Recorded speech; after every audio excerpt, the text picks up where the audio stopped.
Hey y'all, how's it going? All right. Usually I start a little early. I'm right on time right now because we're in like a torrential rain over here. It's like 3 different storms queued up that keep passing over us, and my horse is pretty dejected and looking pretty sad out there. So I had to see what was up with him, and after some cuddles and reassurance, he's kind of calmed down again. But he was looking pretty rough out there, so I was like, ooh, might need to lay my stream a little bit, but all is well. He's all tucked up in his stall and feeling much better. So, I see you guys are already here and chatting. Let me, oh, the poll is tied like usual. No, it's 50. Oh, I have 3 options. That's all I need to do is put 3 options. So yeah, we'll be working on the Tiefling Fighter, and that's a brand new model. So we'll be doing that from scratch. All right, let me see what y'all are talking about. Wolf is here. Hey, welcome. Wrote another 6 pages for my Trench Crusade RPG system. Nice. Dragon's here. Hey, welcome back. And y'all are talking about tea. All of y'all. Earl Grey. All right, Earl Grey Club. I like it. And then Death Arch is here too. Hello and welcome to all of y'all. And to my lurkers who are not chatting but are hanging out. I appreciate you guys too. All right. I think we're set. And yeah, we're starting a new model today. I'm excited for that.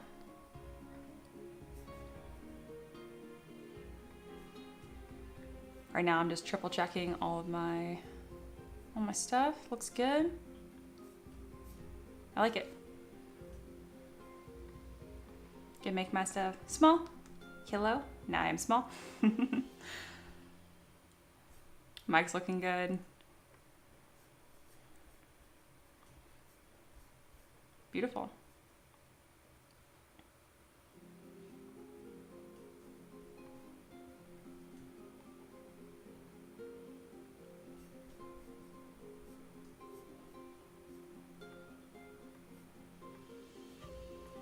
There's already 10 of you guys here. Thank you. Blessed to have a community like you guys. All right, let's get started and talk about this request. Today's request is from Pete. He said, how about a male Tiefling Eldritch fighter, which is an Eldritch Knight. It's a subclass of fighter. Horns and tail, no wings, with a glaive in one hand, and preparing an Eldritch blast with the other hand. Pete is a long-term supporter of mine on Patreon, and he is in the merchant tier, actually, I think. Can't remember. I'm pretty sure. Yeah, either way. He gets to submit a request every month because he supports me on Patreon. If you're interested in that, links in the description. I think you guys know enough about that. You know I do 3D printing. You know that's what I do. So let's get started. Taka's here too. Hey, welcome. I think actually most of y'all are already, whether if you're not in Patreon, in my Discord. So, and then Mitz, that's Pete. Hey, just talking about you.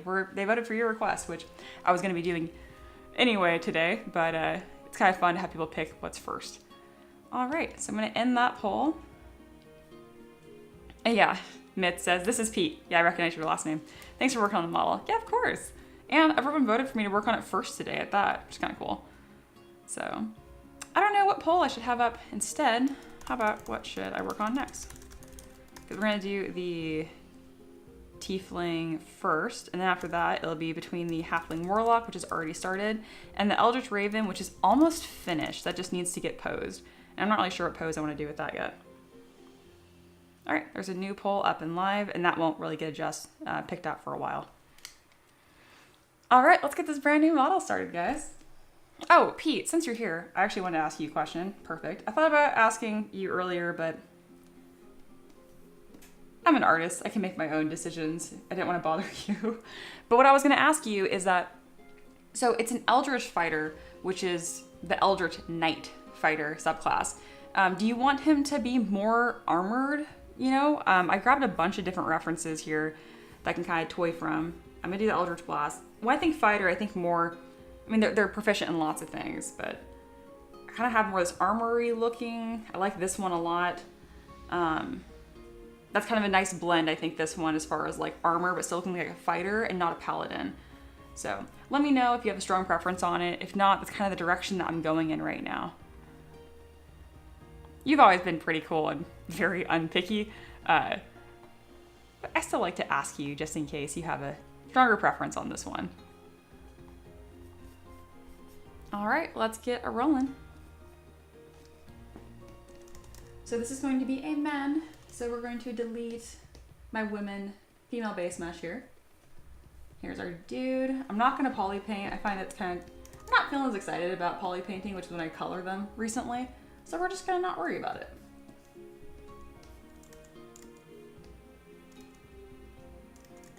Go ahead and delete the eye mesh, and then we can reduce the poly count on the eyebrow significantly.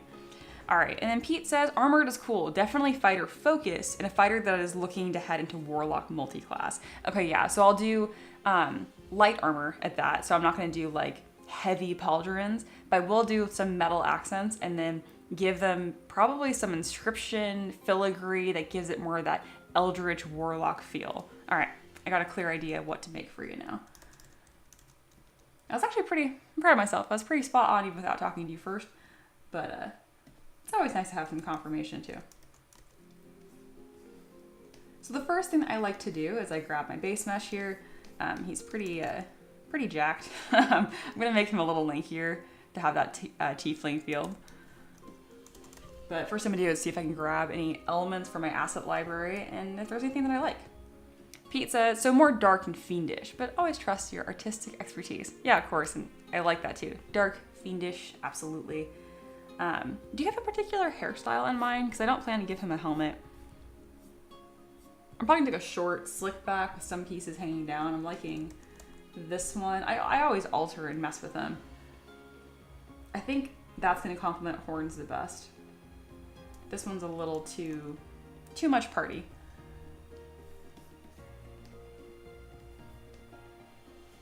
This is phase 1 of sculpting my models. Stage 1 is pretty much a kit bash. This allows me to really quickly iterate some different ideas and visualize them at that. Currently looking much more Clark Kent than fiendish. That's part of the kit bash process. We're just kind of finding that silhouette. Sim says, yes, as you wish. Something still charismatic. Oh yes, must have the hair wispies, not just like a perfect vampire slick back. All right, and then for the horns, this is fun that you're here. If you get tired of answering questions, don't let me know. But it's fun that you're here. Do you have any preference on horn type? I have this really fun like spiral horn, which is kind of like gazelle-like. My default is more fiendish, like this helmet base here. But I can customize these. I have these, the horn starter. I can make any shape. It's like I'm an artist or something. But yeah, my default for tieflings, I do kind of like this sweep back, but I'm a fan of the swirl too. In this case, I definitely don't want the tiny small horns in the back. That looks silly. Oh, are you connected somewhere? Let autosave happen. To all my ZBrushers out there, when you have an autosave going, do not touch anything. You will upset ZBrush. That's a really good way to get a crash. There, I don't want the tiny horn. 2 sets of horns is fine if I decide to go that stylistically, but I don't think I'm going to. By default, I do think these horns are gonna work really well. They're a little bull-like right now, but again, we're just blocking out for right now. Mitt says, so Pete, as you wish on the horns. Sounds great. I got you.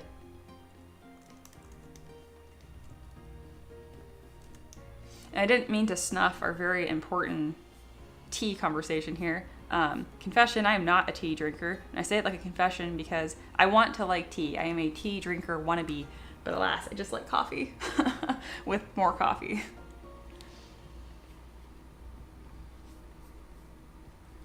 Dragon says, Clark Kent, SMR Paladin of Free Press and Good Samaritans. That'd be a fun one. Wolf says, hello, hello, hello. Thanks for keeping engaging the chat when I wasn't even here. It's like, it's kind of nice to come here and there's already stuff happening. All right, so we got horns going. Again, I'm not gonna do any headdress or anything. I'm a fan of a cloak. He's not gonna have the hood on, but I might have it hanging behind him over it's to get that blend of armor and whatnot. I'm kind of just looking at my references here and I'm like, there's so many directions I can take this. Pete is a fan of English breakfast tea for the win. That definitely sounds easier on my stomach. Coffee does not always sit great with me, but I really like it.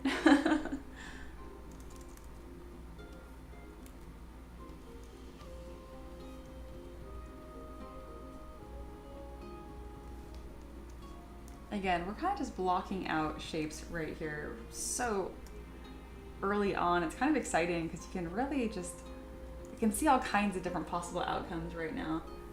We're slowly narrowing it down as we go. Now, let me bump this contrast here where it's a little easier for you guys to see. A little brighter. There we go.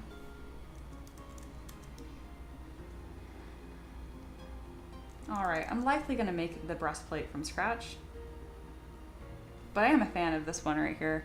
That would probably layer really nicely too.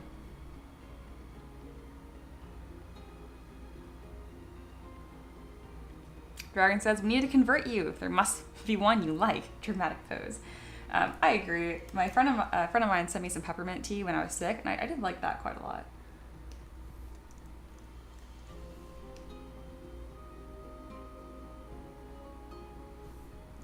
Dragon says, perhaps you need more refreshing or less refreshing teas. Perhaps.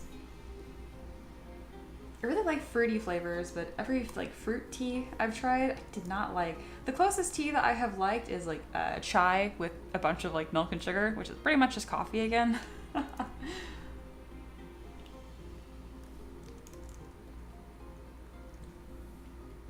Yeah, I'm gonna work with this breastplate and probably put some engravings and inscriptions on it to make it fun. Maybe a half cape. Ooh, I love an edgy half cape. So not nearly this long. This is gonna get chopped up. I do auto groups. You can see this is all separate pieces. So I'm gonna grab just this bottom section here. And it's gonna be kind of, well, possibly, because again, we're just in the concepting stage here, so I really might pivot these ideas. As of right now, again, love me a half cape. Just creating the silhouette right now. Half cape. Definitely need some shoulder pauldrons, and pants would be great. we're making our way. I think this would be a very difficult design for me to salvage if I did not give him pants.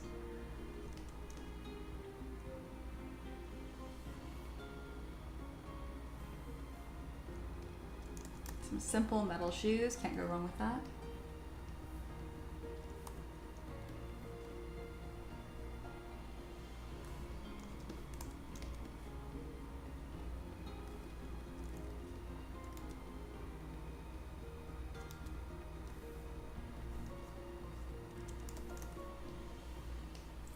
I like it. And then I'm not going to use any of these tabards and stuff. He's going to need something custom. Hey, Lois here. Hey, welcome. Dragon says, welcome to the Tea Drinkers Club. That's kind of the topic right now. Wolf says, I really love a light earthy tea with the option to re-steep from our cups. Jasmine or Dragon Pearl is my favorite. Oh, I can get behind a Dragon Pearl tea. That sounds fancy. I like it. Dragon says, maybe you have expensive taste. Need something imported tea that is fruity naturally. Maybe, it wouldn't surprise me. And then B is here, morning, afternoon. Yeah, you guys kind of span the world, so I never know what time zone you guys are joining from. Currently, it is 12:12 here.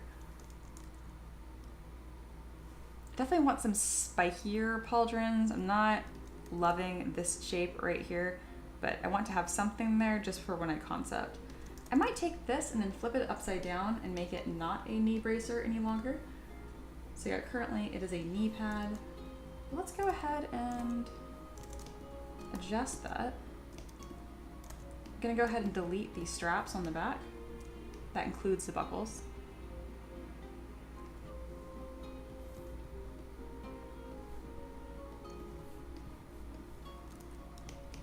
Make this smaller, flip them around, and let's see if I can make some hip armor out of these. Yes, I can.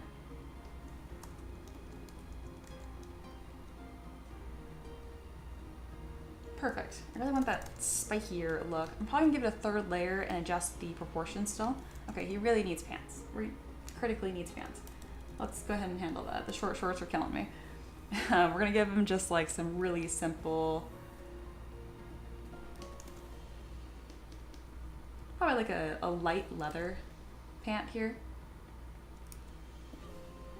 We can delete his short shorts and select pants, inflate. There we go. That helps immensely. I know you're open-minded, Pete, but I feel like the short shorts would be pushing it. All right, adjusting the silhouette here, so they're gonna be a little more on the baggy side. I'm gonna duplicate these hip pieces because I really want to just toy with, there we go, that shape. This breastplate, he's looking a little too paladin-y, so let's go ahead and tweak that as well. Aloha says, as always, thanks for the assignment feedback, Mia. You're very, very welcome. Rain's here, welcome back. Rain says, it's 1:12 a.m. here. No kidding, on the other side of the world. Well, extra thanks for being here and tuning in.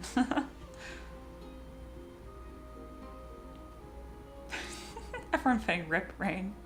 F in the chat. Rain says, yeah, I'm at a disadvantage here, but always love to tune into Mia's nice voice before bed. Oh, thank you. I really appreciate that. Pete says, I'll need to go on silent as I have a work call to participate in, but I'll stay connected for a bit. If you have questions, please chat here. I can multitask. Otherwise, I fully trust the process. Yeah, of course. Just thanks for hanging out, and thanks for the lovely request and support on Patreon. Little thank you bundle there. All right. I don't want all of these bottom layers here. It's too paladin-y heavy armor. I'm okay with just having this top breastplate that I'm gonna reduce the form quite a bit, but I'd like underneath to be leather. So let's go ahead and create a leather shirt that can kind of fit under here. I'm gonna go with my mask pen to better create that shape.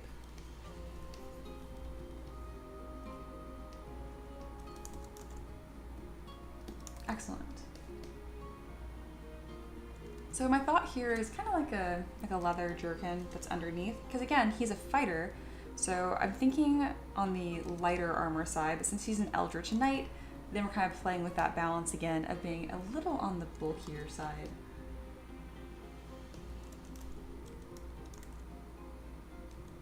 When I think knights, I always think cavalry though, so he still needs to be nimble enough to like jump on. I don't think he'd ride a horse. I feel like Eldritch Knight, I'm thinking like at least like a skeleton horse or something. All right, we're already finding a really interesting silhouette here. This like goofy collar that I'm going for is not working. So we're gonna just delete that. There we go. Definitely needs long sleeves as well. So let's go ahead and give him some sleeves.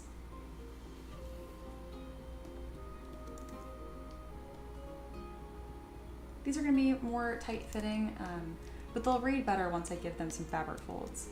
And that also gives me the opportunity to add some forearm bracers. And then Pete says, I agree, less paladini is the way to go. Absolutely. We want him nimble.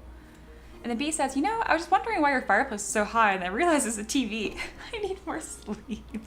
Switch back to caffeinated coffee. Yeah, it's very much so a TV. I wish we had a fireplace. That's one of the things that's like a soft, non-negotiable when we're house shopping. I really want a fireplace. That would be really exciting.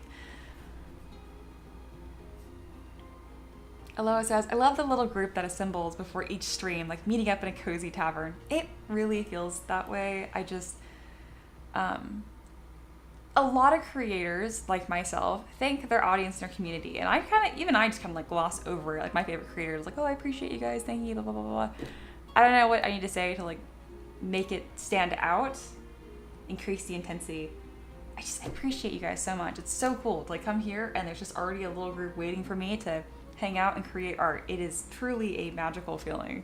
So yes, intensity increased. Dragon says, we're like a book club with less boxed wine. This is very true. Very true. Wolf says, in real life, my goal is to open an in real life tavern with the vibe of a calm Ren fair. Well, I would go. I would absolutely visit if you did that. That is a fantastic goal to have.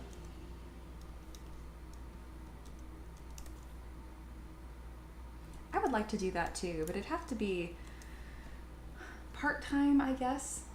Actually having to, again, I'm so spoiled. I don't have a commute because my commute is just across the hall. It would be difficult to give that up. I'd have to actually be somewhere with any regularity.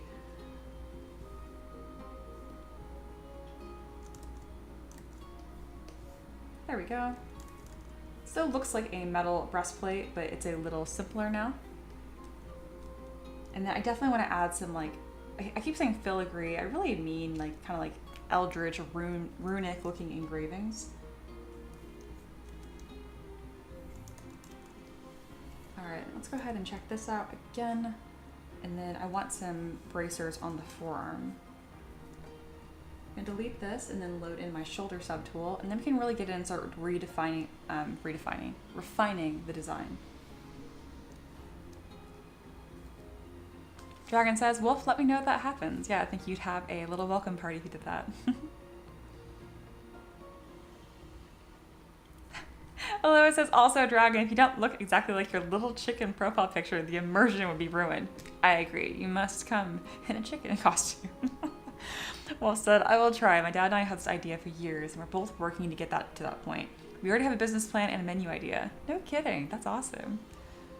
I would be down to, like, if you're anywhere, somehow, if you happen to be in East Tennessee or Southern Kentucky, yeah, I think that'd be really fun. I'll definitely visit regularly. Dragon says, I'll wear a Green Acres outfit and a stuffed animal I had. That work? That's close enough. I think we can work with that. All right, I'm gonna go with these bracers here because they're separated, and that little bit of like flame tuff is gonna match this Eldritch Blast that we have.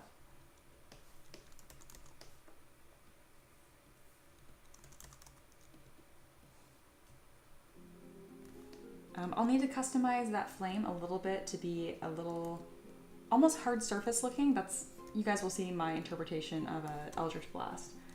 I feel like it needs to look almost electrifying. That's the word I'm going for.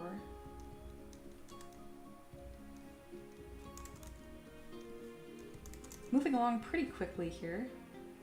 I'm most underwhelmed by the breastplate currently. It's very boring.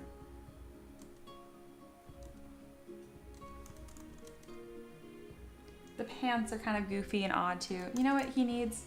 Belts. He needs lots and lots of belts. And then probably like a little tabard as well. Let's go ahead and do that. My favorite way to create a tabard is just by grabbing a plane. As you guys know, I love working with invisible meshes. What I mean by that is if I take this mesh and I spin it around, it doesn't exist. Adding thickness to my meshes are one of the last things that I do. We're gonna Z-ray mesh and then kind of just place this here. And then we can get a more fun, interesting shape later on. So now, again, we're still just in that very early silhouette blocking out stage. It'd be a shorter tabard. Always some sort of interesting shape. Even if that's just a triangle.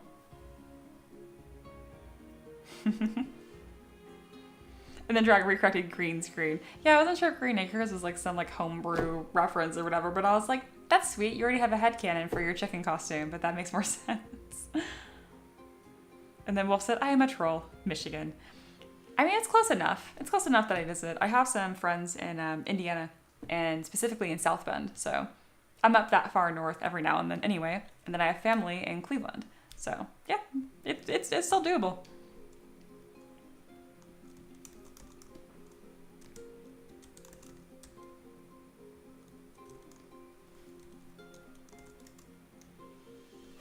All right, let's work on these belts. So I got this really interesting like belt brush package and I never ever use it. I just have it. So I'm gonna look at them right now. See if I can find the one that I like to use or get in a habit here. Strap link? Oh yeah, that's cool. But they're so thin, they're terribly thin. That's kind of a fun one, but it's also a broken up pattern, which is not helpful. Yeah, I just don't like this brush pack very much. I need to spend more time with it. but not today. I don't feel like it. I'm just gonna make it myself. All right, we have our first belt, and I just created that using the curve strap snap brush. It's a bit of a mouthful, but that's what it's called. It's one of the default brushes within ZBrush. All right, we have one belt. I'm gonna detail this a little bit. Otherwise, I have to detail each of them individually.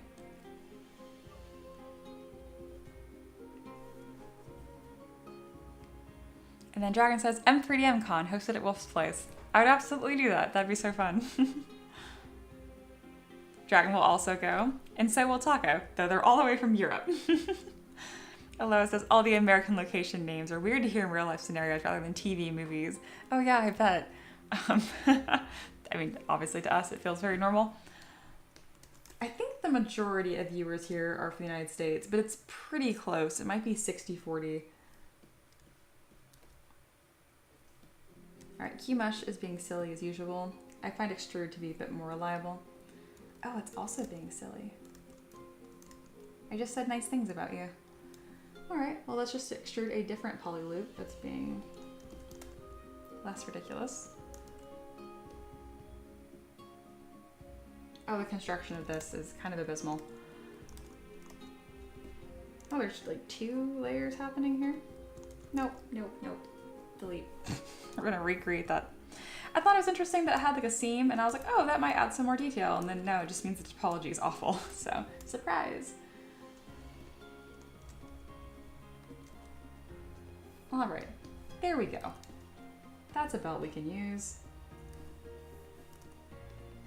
I do think thinner belts will look nicer on this character anyhow, so it's kind of a win-win. And the topology isn't busted, so that's nice.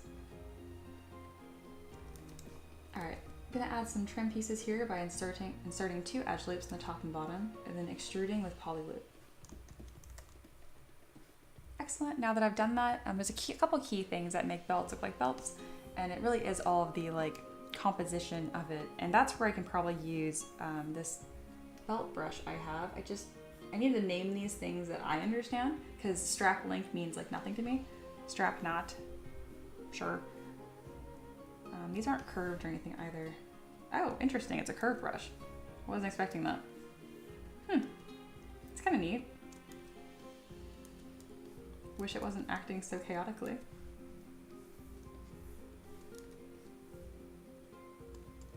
Yeah, that like fitted on top of it. I don't know, I just think it'd be easier to make it myself. I'm looking for just individual pieces, which I know I have. Bucklet. Ooh, this is what I want. This is why I bought the brush and just completely forgot about it. There's so many different fun buckles here. Excellent. I think I like this one the most for this character.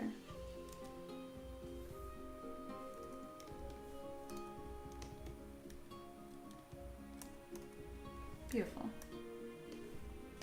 And then I'm gonna take this belt underneath, I'm gonna duplicate it, and then I think I'm gonna cut a section off of it so that way I can have like that bit of material that hangs off.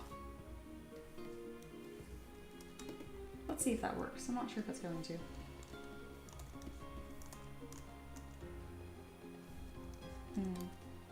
Got some funny topology going there. Let's just delete it again. That looks better. No. That's better.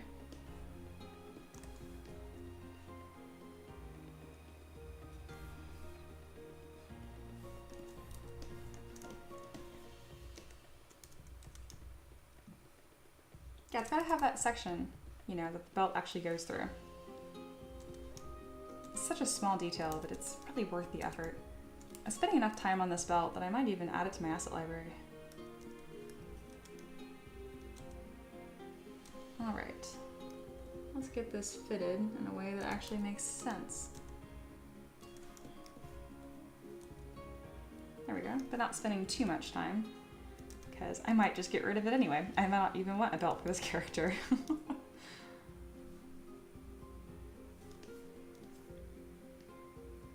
There we go, that makes somewhat sense.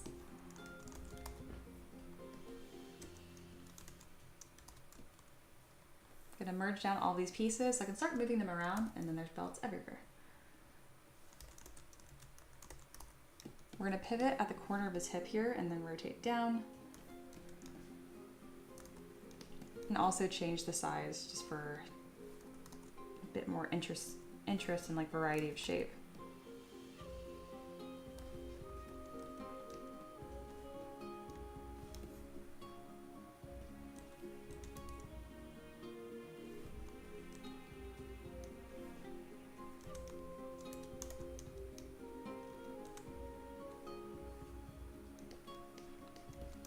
I am totally neglecting the chat right now. Sorry, this is a really fun one for me to kind of like toy with design-wise. Distracting in a good way. All right, it looks like you guys are having a good old time carrying your own conversation. Good job. Very good. Although it says, whenever Ricky walks on stage in the background, it'd be like a sitcom cameo for Celebrity where they pause and everyone claps. That's beautiful. He would love that. Pete says, I'm on silent now, really liking how it's coming together so far. Very good, very good. So I know you can't hear me reading his comment, but maybe he'll see me thumbs upping.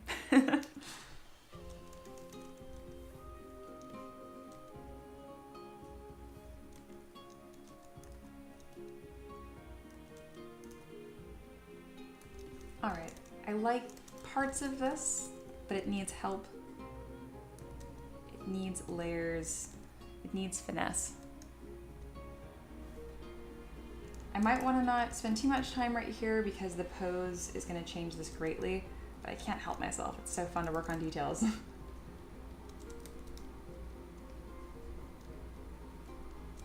Needs at least one more layer. Also on the smaller side, kind of like gripping his arm, if I can make that fit nicely.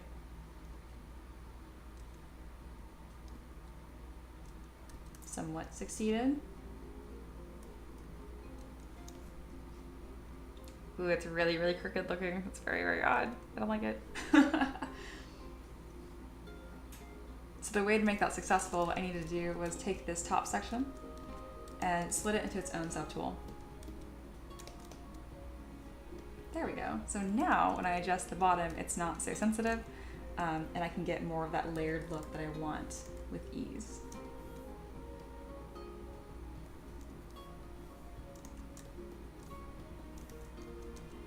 Because I know I want this look, I'm just trying to figure out the best way to actually achieve that. So there's two things here. One, it needs to be farther to the outside so that layer is clear. Two, it needs to be smaller and actually on his arm. That would be a good start.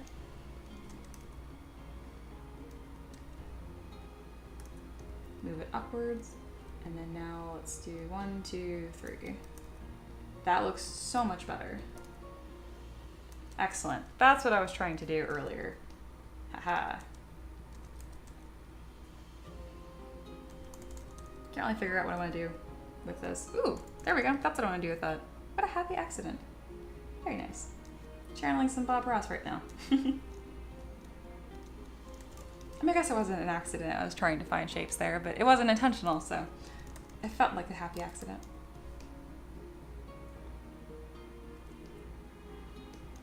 And then I like the layering here, and I want to have a similar shaping on the hips. So we're gonna do the same thing. It's probably gonna make him look a little bit more samurai-y almost, but given the other fantasy element, it shouldn't read like feudal Japan. And if it does, I will fix it. Oh, if you ever get this goofy thing, my ZBrush fellows, like look at this. You see this? Nonsense. I don't know what causes it. I don't really care. I just know that it's fixed if you mirror and weld. And now, aha, it works again.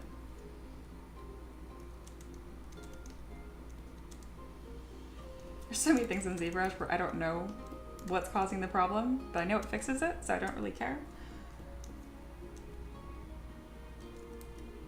I talk about ZBrush like it's an unruly child. It's really a good software, I promise. It's just, when you use something long enough, I don't know, I start to personify it. I think the tabard would benefit more if it was asymmetrical.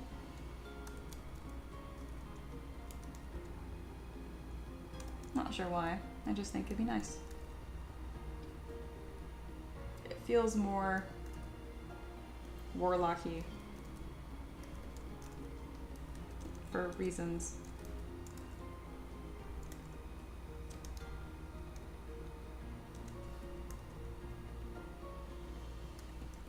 That's not fitting at all.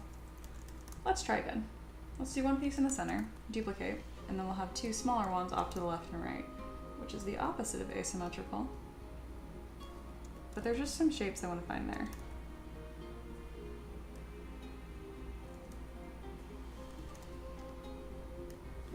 Yeah, that's kind of what I'm wanting. Everything needs to be moved up. It's better. I'm gonna leave it alone for right now because I don't know what else I want there.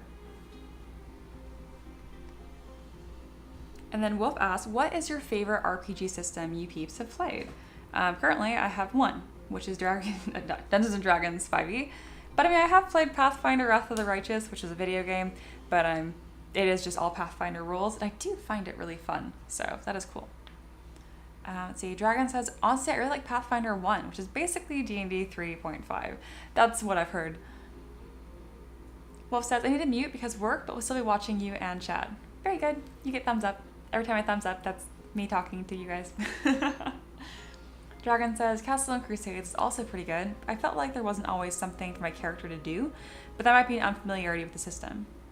Aloha says, sent a stream relevant meme in general chat, but now realize it is nonsense to everyone not here right now. That's fantastic. I'm gonna see it and then put it on the screen for everyone. The entire tavern crowd when this scene transitions from chill ambiance to Mia's intro. You guys are cute. This is the meme that Aloha put in there.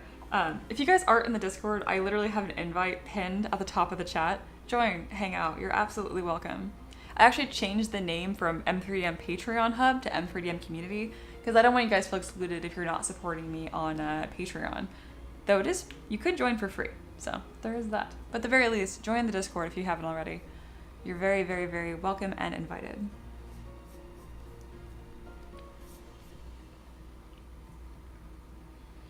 All right, I'm gonna take a brief moment here to kind of like reset because I did a lot of like design work on this and I need to look at something different.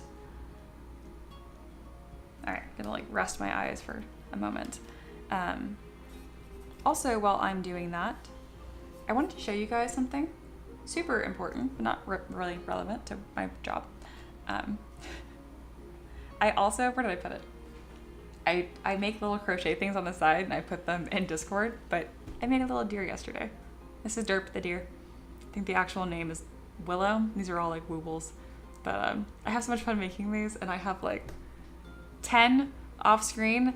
I haven't decided if I'm gonna like put them on my store and sell them for like, I don't know, $5 a piece, or if I'm gonna like find some shelter I can just donate them to for free.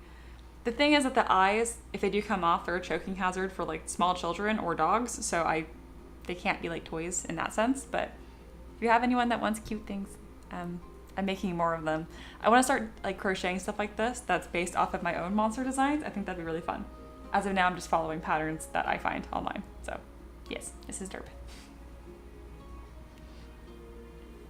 I have a small water break here. And then I'm like intentionally not looking at my screen because I'm trying to take a break from the design visually. It's a quite literal letting my eyes rest. Hello says, woo, Derp appearance. Yeah, Derp the deer. Dragon says, oh, should I join free tier? I forgot that's a thing. You should. Or just, there's like it says like join the community. I think it says join for free. But yeah, then you can be involved in the Patreon chat too. I put updates up there and I do polls every now and then that you can be able to vote in as well. I recently did a poll whether or not I should do my releases daily or weekly. I am sculpting so many darn models, guys, that there's not enough days of the week for me to post without doubling up anyhow. And yeah, pretty much everyone voted for weekly. So I'll be doing like these weekly packages of M3DM model goodness on Mondays because M3DM model Mondays just sounds nice.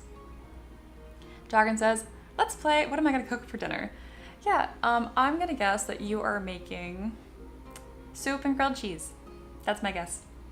Personally, I actually don't know what I'm making tonight. I did these taco stuffed bell peppers earlier and they were really good, and now I still have 2 bell peppers I need to do something with. And then, let's see. Aloha says, does this mean I can legally stand outside the tavern with a net and scoop up newcomers? Absolutely. You now have that right.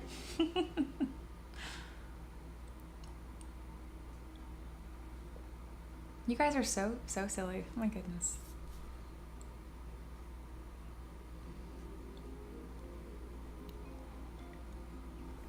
B says, now I want soup from grilled cheese. I have a really good recipe I could share with you guys. It's just off a website that I found. But it's like the best grilled cheese. The best tomato soup. All right, I have rested my eyeballs. We are ready to look at the design again. I also really just want to pull my hair up. I feel like I look dumb on stream. No, it's fine. It's fine. So I've been trying to grow my hair out for a few years now, and it happened. I now have longish hair, but now it's always touching my shoulders, and I hate it. So doing my best to like keep the thing that I worked for. Anyway, the women will understand. All right, let's get back to it. I got 20 minutes left on this little figure here. And Aloha asks, can we see the middle bottom shelf figure? It looks so cool from back there. I'll grab it my next break. It's not something that I made. It's a Lego butterfly. And Miguel's here. Hi, welcome. Oh, wow. Is this 3D? Whoa. Miguel's also a 3D artist. He's also incredibly dry humored. Yeah, Miguel, we're talking about, the topics today have been tea and opening a tavern. So you'd fit right in. All right, let's keep working on this Eldritch Knight Fighter. Currently, he doesn't look like a tiefling at all, so let's kind of add some of those aspects. And then Dragon said, welcome to Tea Club, newcomer. I would love if you guys self-named yourself something. Like Tea Club is so cute, but I don't drink tea. I mean, I guess I don't have to be representative of my own community necessarily. You guys can kind of, the tavern tea drinkers, oh, it's so lame. Maybe that's the point though. I don't know. We'll toy with it. All right, so when I think tiefling, I always kind of think like long-necked and severe. So you guys are gonna kind of watch this face transform here. First things first, narrow him out, reduce. He does not need these gigantic lats. He's a fighter, but I don't know, I always think of tieflings as a bit linkier.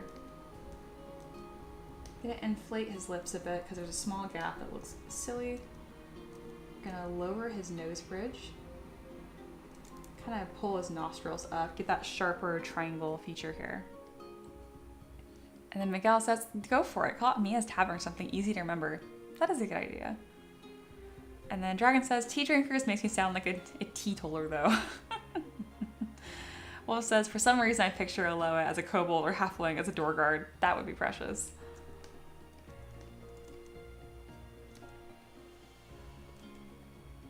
All right. So he kind of has like this smile right now. I don't want that. Need to move his cupid's bow closer. And then gonna lower his brow here too. I don't want him looking necessarily like super angry per se, but I love a severe looking tiefling. Gonna arch his eyes just a touch. All of these adjustments are so sensitive. Usually when I sculpt, it's these really big, broad strokes. Whenever I'm working on the face, all of that changes. Give him a bit more of like a Roman-styled nose. Lower his chin, narrow it a bit. And then make him a little more gaunt. We're gonna pull forward this cheekbone here. I'm gonna use the clay brush at a low resolution and low intensity just to build in that form a little more. Check it from the front because it's all very, very sensitive. Yeah, those are some pretty severe cheekbones already. I like that. And then last but not least, he needs ears that reflect a tiefling.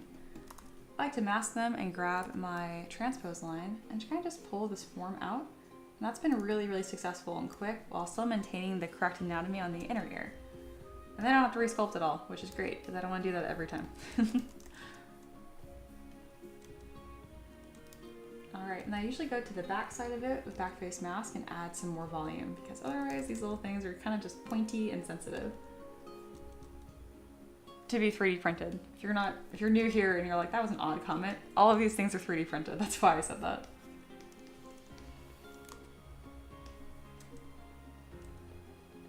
There we go. Much more tiefling. Beautiful. He is looking a bit angry. That's fine. All right, this muscle here is a little too severe, so we're gonna soften that. And again, narrow his neck some more. Perfect. Oh, that reads so much better.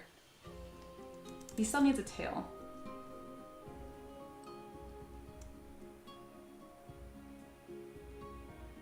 God, I love that you guys are just... Oh, it's cute. Alo says Mia's tieflings. That would be cute. Good one. Yeah, yeah. Wolf says, I hate that I love that pun idea of a character. That would be cute. Like a tea drinking tiefling. Very proper, nice, fine gentleman. I like that. And then Dragon says, oh, do I have a joke character story for you?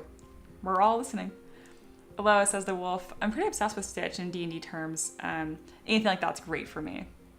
I like that. I like that. That is perfect. Oh, I'm so glad it's your next character idea. How fun. You know, I'm toying with the idea of doing a stream once a month where we all design a character together on the fly. So I have tons of polls. Like the first poll option would be, what class is it going to be? What race? And then we kind of run from there. So who knows? Maybe we'll actually end up making that tea drinker on stream. Who knows? Dragon says, I have a tiefling rogue who I jokingly during character creation said to the Asmar Paladin, well, what if they were siblings? And then we did it. Beautiful. That makes like no sense, but all the sense at the same time.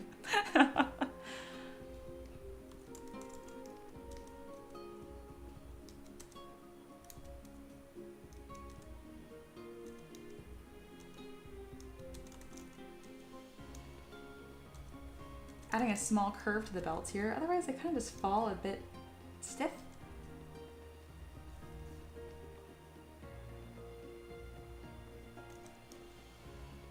I'm really, really liking this though.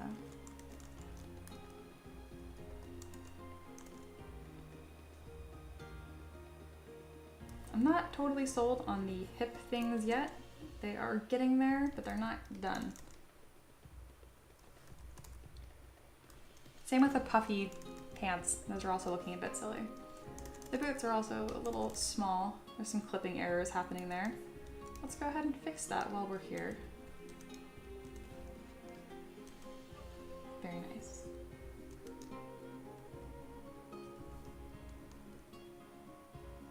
Making sure not to get too wobbly and goofy looking. My base mesh here has huge calves. We don't have to preserve those. We can just tuck those into the boots. I find it easier to work with a heavier muscled base mesh and then bring those forms down rather than build them up when I'm doing something that's repeatable.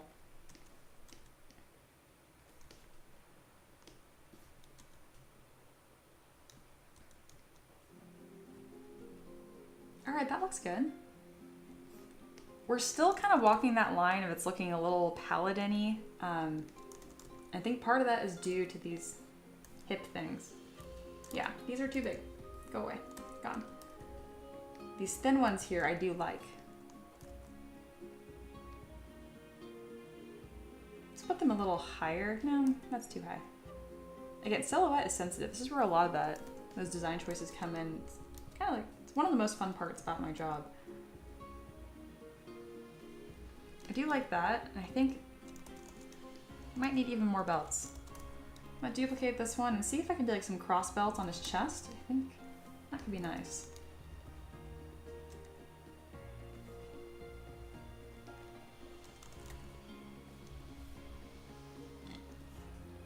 At the very least, this would actually make sense of how that half cape I have here is attached to his back.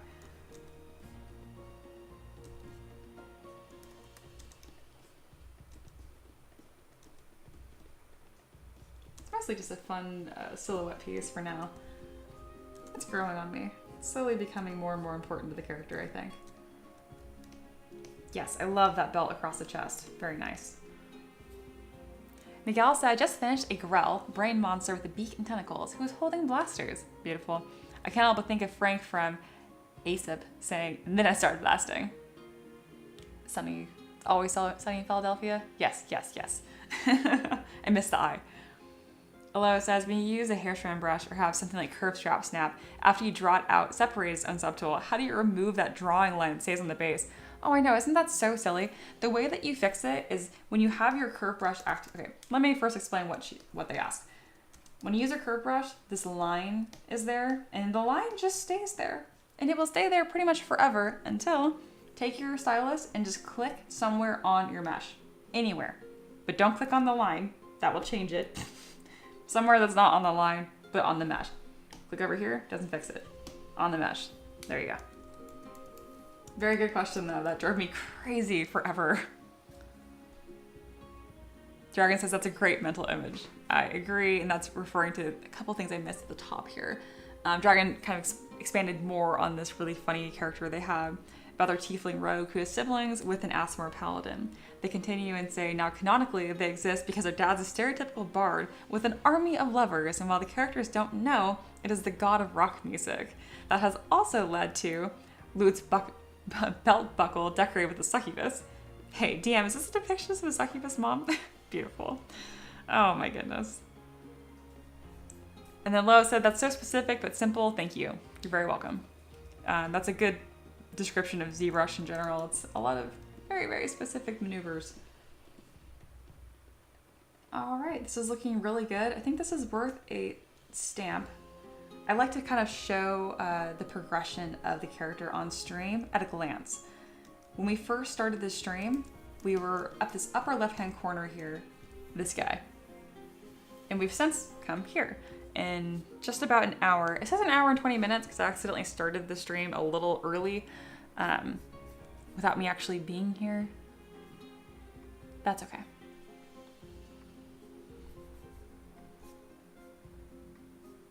All right, I'm gonna work for another 30 minutes or so and then take my first break.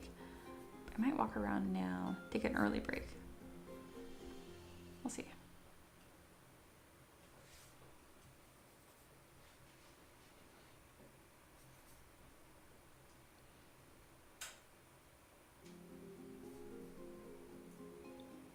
I think this is good. This is coming along really quickly. I'm really happy with this.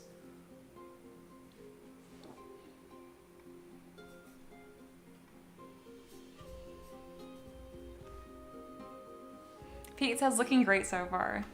I'm glad you like it. Miguel says, by the way, sweet fireplace got going there, bud. Oh yes, all very, very real. Definitely not a TV screen.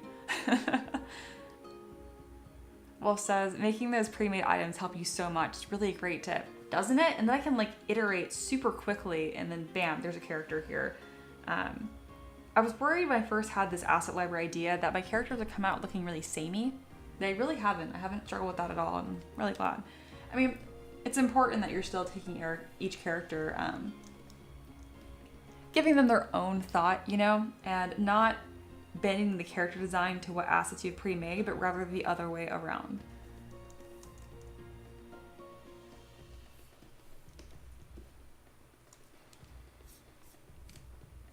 All right, I'm gonna go on a quick break here, and then when I come back, I'm gonna decide whether or not I'm going to continue this character right now or give this a break, finish the Raven, and then come back to it. So yeah, thank you guys for hanging out. If you're just lurking or you haven't already, join our Discord. I have that pinned at the top here, but I'll put it in again with a very aggressive join us. It's free. And it's kind of like the gateway drug to then checking out Patreon, making your own request. But no, seriously, join the Discord, it's fine, we got memes. All right, I'll see you guys in about 5 minutes or so.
got a snack. I pulled my hair up, so I'm feeling less finicky. It was not a hair down day. And yeah, I'm feeling really refreshed and ready to get back. Also, important highlight, in our Discord, I saw that Wolf just shared, here's a system I am making as a supplement for Trench Crusade. I highly recommend you guys check it out. They even put it in self-promotion, which is very sweet. Because technically it's not for sale, so you could have just put it anywhere, but that's very respectful of you though. So again, in our Discord self-promotion channel, check that out, because that's really, really cool. I know I'm gonna look at it. Alrighty.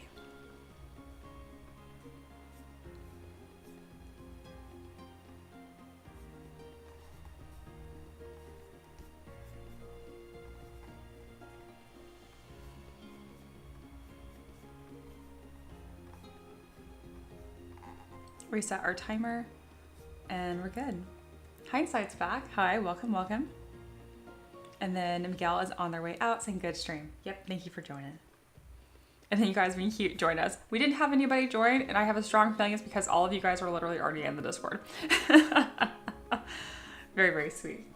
Not a bad problem to have. All right.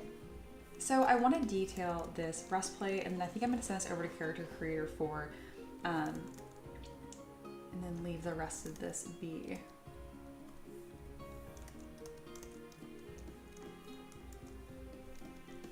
So with that in mind, I'm going to start taking care of this so that it's ready to be exported. I won't be posting it on stream because Character Creator 4 is not supported on Mac, unfortunately.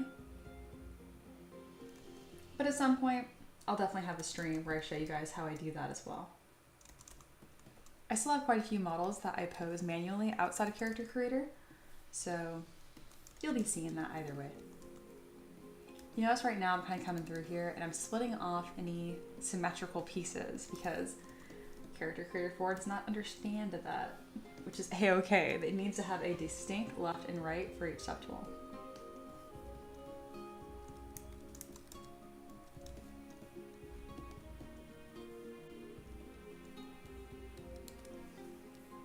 I'm also lowering the poly count as I go because there's a limited number of polys you can take into Character Creator 4. I think it's 300,000 if I'm remembering correctly. I always forget. I just go as low as seems reasonable, and that usually puts me in the right ballpark. Alo says this came together really quick. It did. It helped that I was thinking about the request before I even started on it today. I was kind of like this morning when I was doing my routine and stuff, I was already thinking about it. So by the time that I went and gathered references, I had a pretty clear idea, and then when I double checked with Pete, it happened to line up with what he was wanting, and I'm like, okay, perfect. So I was kind of just ready to go.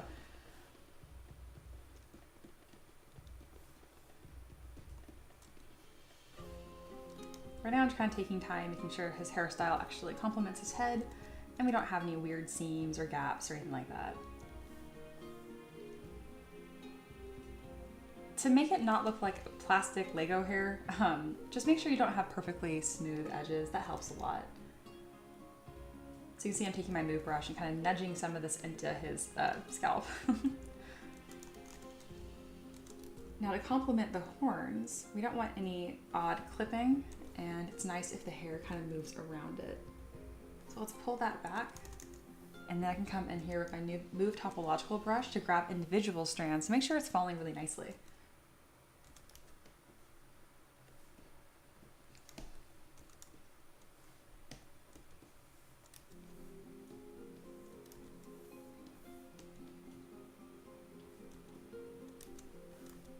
I kind of made fun of his little like Clark Kent hair strands initially, and they have really grown on me, so I'm actually not going to change them. I'm going to make them more pronounced, if anything. I think that looks great.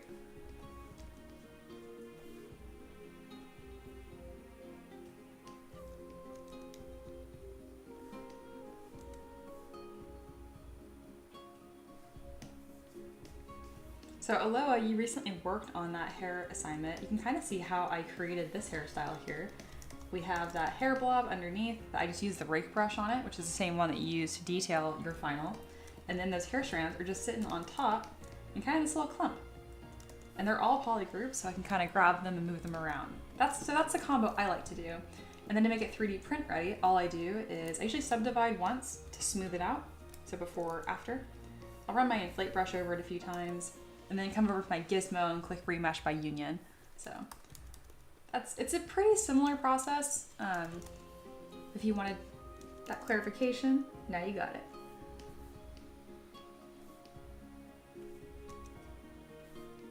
All right, I'm gonna decimate his hair because it's taking up a decent amount of points. Let's see if we can reduce this by half. Yes, and it still looks just as good. Let's do another half.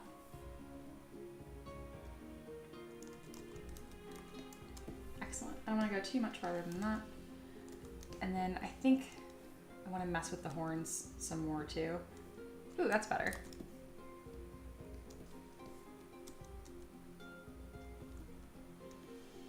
Excellent. So something cool about these horns is it's actually just the same piece repeating a bunch of times.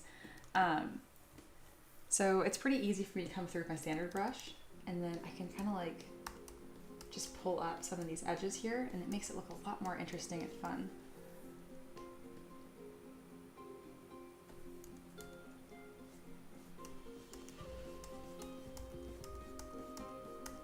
And I'm just using my standard brush and adding a little more detail to the horns. There, that looks much better.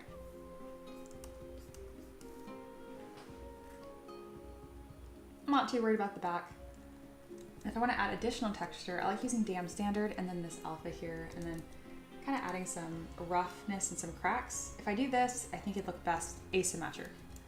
So if I subdivide one more time for these details to actually grab, I'm only going to add some of these scarring marks on one side.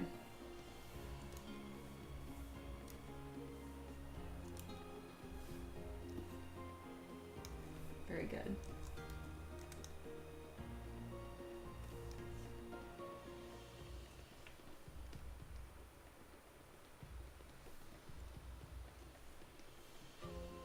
Perfect.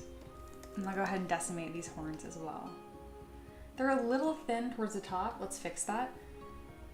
Yeah, just bulk that up. Still looks nice from the front too. And decimate. Aloha says, remesh by union will be my new tool for this week. Sounds good. Yeah, I don't think I've presented you the how to post process assignment yet. It is located under Sculpt with me. It's one of them at the top.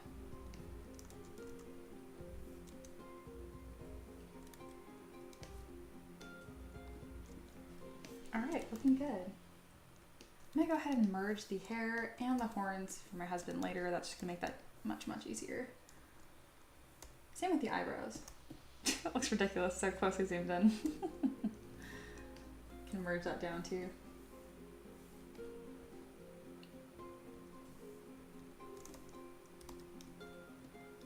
This is looking great though.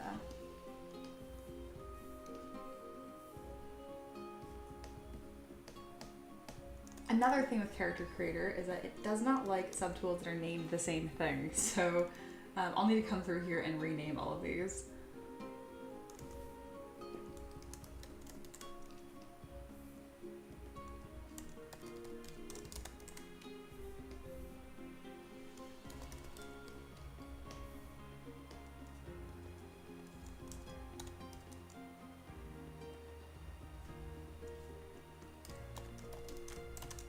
Aloha says, if you were to subdivide those armor pieces, add finer details, is there an efficient way to stop it from smoothing those edges into a goopy block?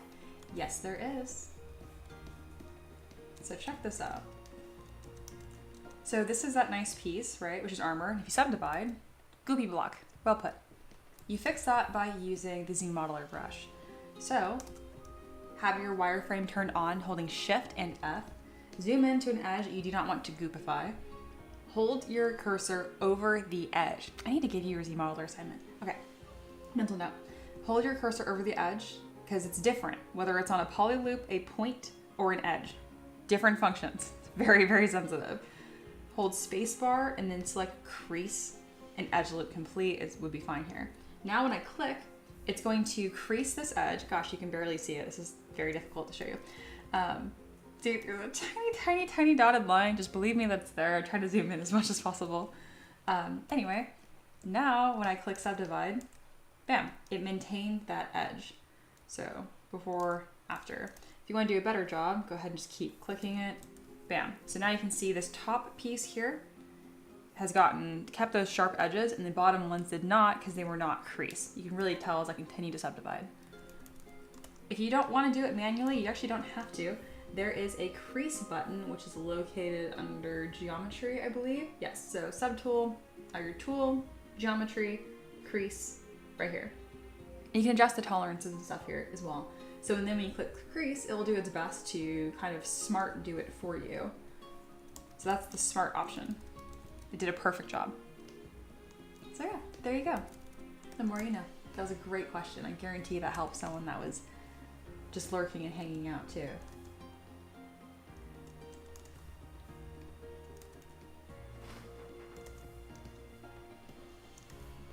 Still playing with all these shapes here and reducing poly count as needed. I don't even know how I want this cape to complement the pose yet. I just know that I want it to. Oh, and I didn't give him a glaive either. It's like a big sword. I go into my weapon subtool. This is an asset library that I've created over the years. And there we go. There's a bunch of swords here. I'm trying to think what would fit best. Quite like this, but when I think glaive, Lo says, perfect, thank you. You're welcome. I'm glad you're using those little silly cat emojis I made. They're member specific.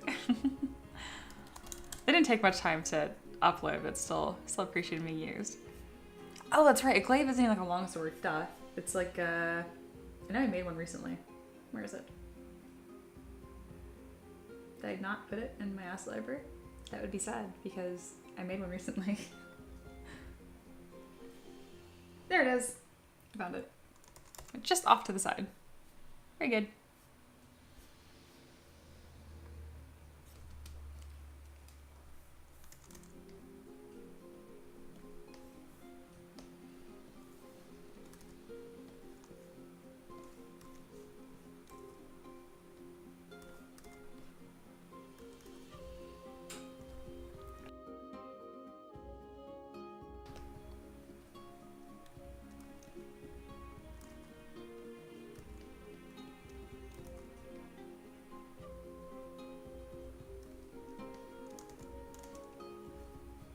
Dragon says it's a pole arm.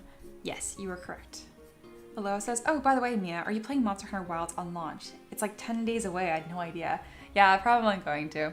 I try to like be a patient gamer and not buy games new because that's when they're most expensive, but I'm not patient. Taka says, I wasn't paying perfect attention, so maybe you said already, but he reminds me of Zevlor from Baldur's Gate 3. I am definitely thinking of that character while sculpting this and trying to make sure it's not just like a replica. But that's funny, yeah, that you saw that because no one said that yet. I haven't said that yet, and that is exactly what I've been picturing. Like a younger version, you know? I like that character a lot.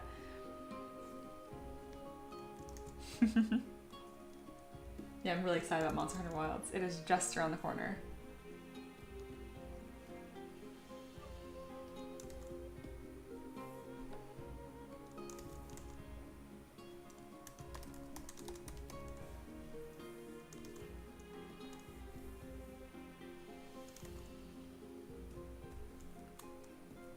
Taking the time right now to rename a bunch of these subtools so that way character creator does not have a meltdown later. Otherwise it will.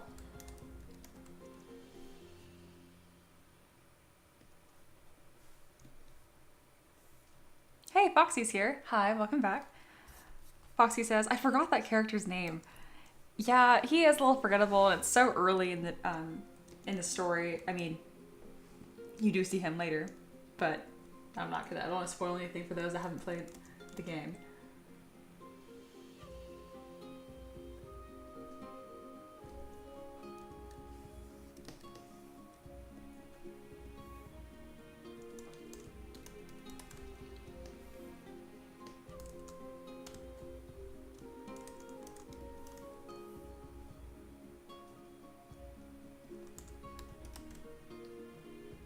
Alright, I think everything has a unique name now. Goodness, there are a lot of pieces here.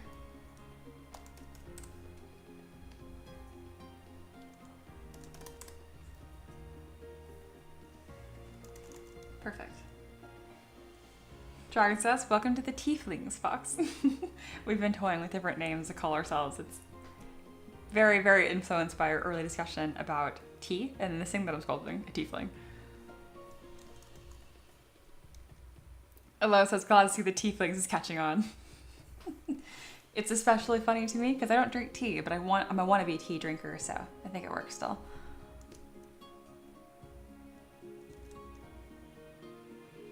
All right, this breastplate, I really want it to look cool. So I'm gonna spend some time here trying to make this look cool.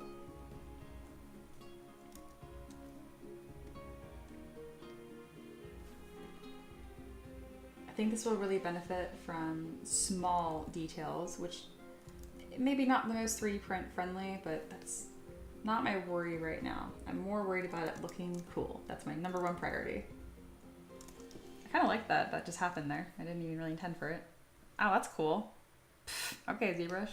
Beautiful. I mean, totally intentional. It's exactly what I wanted.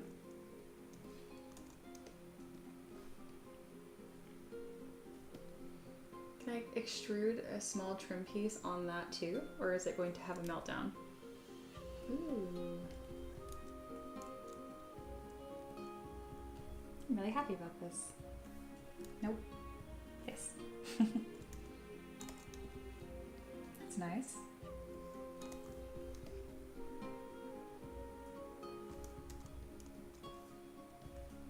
Wow, that happened way faster than I thought it was going to. I was like all like buckling down to do something intense, and then it just wasn't intense at all. Great. That's exactly what I wanted. Just like a little something. Foxy says, as a Brit, I get concerned when Americans talk about tea and flinging. Totally fair. Totally fair. Wolf says, just got back from a call. What is up? We are still working along here. I'm getting ready for Character Creator 4, and we're about to pivot to my next model I'm working on today, which currently is going to be finishing the Eldritch Raven that's winning the poll. But you guys could vote and change that. Aloha says, whilst at college, we worked mainly in 3ds Max/Maya, and that's when I first encountered sculpting. It's my favorite thing ever, and now recently, I've been looking at the Z modeler brush more and more. Yeah, full circle, right? I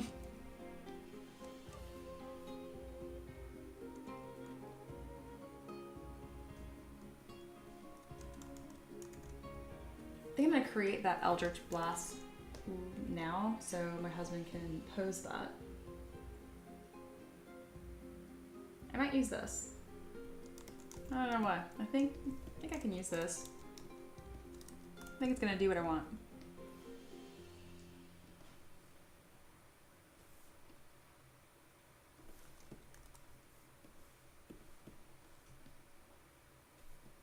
Yeah. It's gonna be kind of like what my idea of an Eldritch Blast is. Do not cancel ZBrush. Please stop having a meltdown. There we go.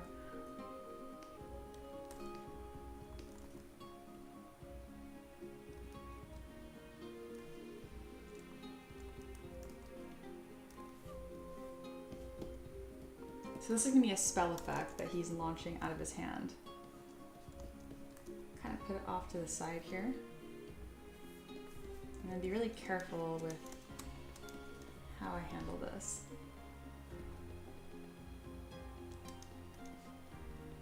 I'm gonna use the Z modeler brush here to extrude some poly loops to make this even more clear when it's 3D printed. Just being really careful though, because there's some funniness going on.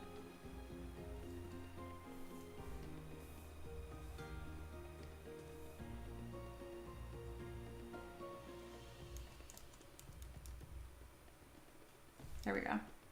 Ooh, good job, Polish by Groups. That was actually very helpful. Oh, it's a little more swirly than I was wanting though. So good job and not at the same time. I might need to just sculpt these details, which is a-okay. What if I do Dynamesh and polish and take this little blob here and then do some hand sculpting? Can increase the resolution and then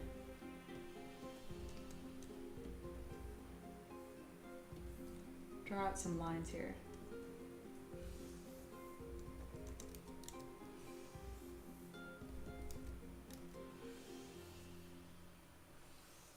By throwing these lines out, even though there's kind of like very clay sculptural looking. When I continue to edit this, they might complement really well. We're just trying it out. And whenever I'm just experimenting, it's not worth being super tedious because it's an experiment. I don't even know how it's gonna turn out. All right, we have this blob thing, right? Now let's continue to like spiral it and mess with it.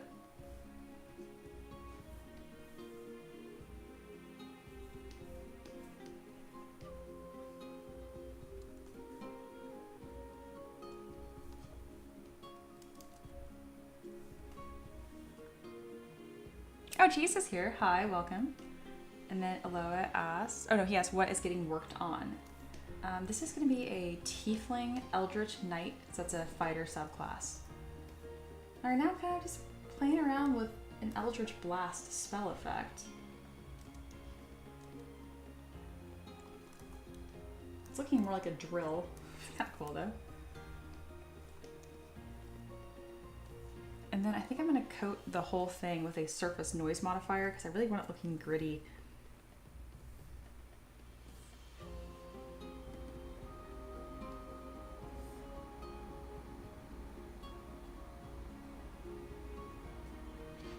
Foxy says, I've always thought Eldritch Blast should be some weird 6-dimensional geometry nonsense.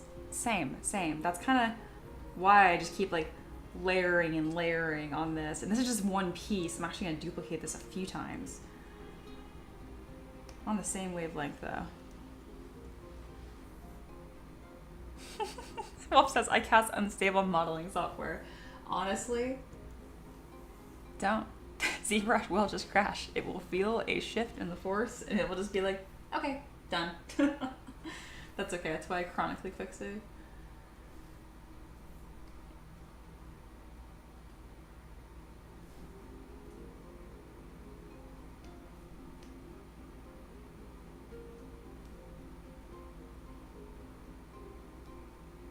All right, here's another layer of odd material here.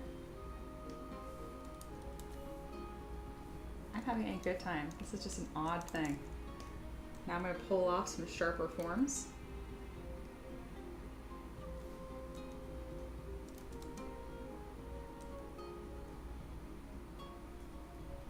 Ooh, I actually know what I want to use for this.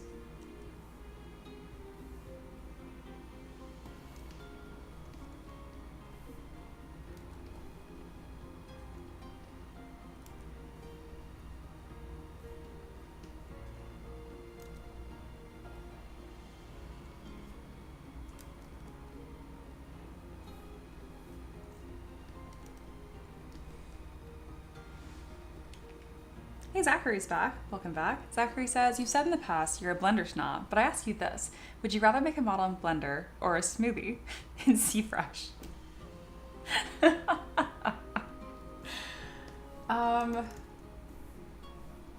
Gosh, I can't even think of a joke answer to your nonsense question because it's so good and so nonsense.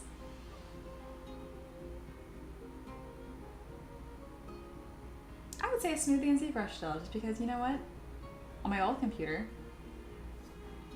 ZBrush ran so poorly that it would get hot enough I could like almost semi-cook something, maybe put it above the fan and it would whip into a smoothie.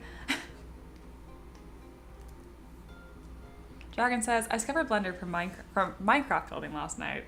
No kidding.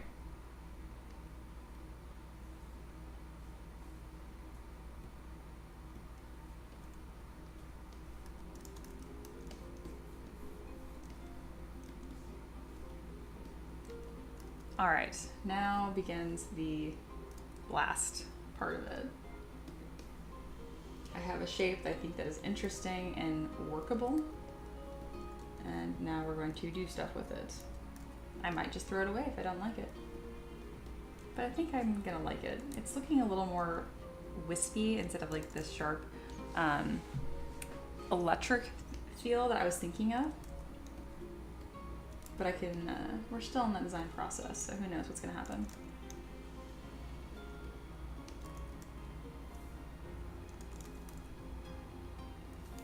Either way, I like this weird blob thing, and I think it's gonna be versatile. So I'm going to export that really quick.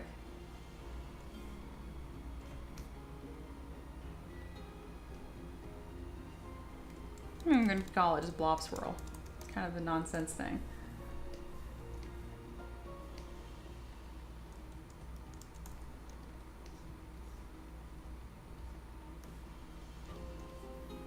My husband's gonna see this and be like, what exactly did you want me to do with this? And I'll be like, use your imagination.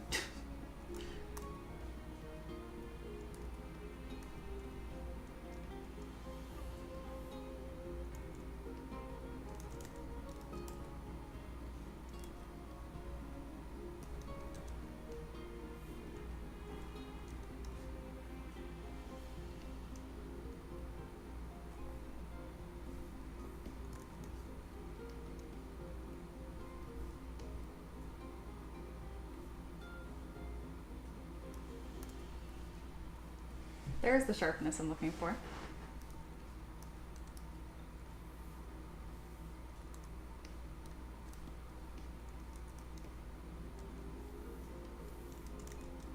Both sides looks like one of those spiral shells now. Kinda, yeah.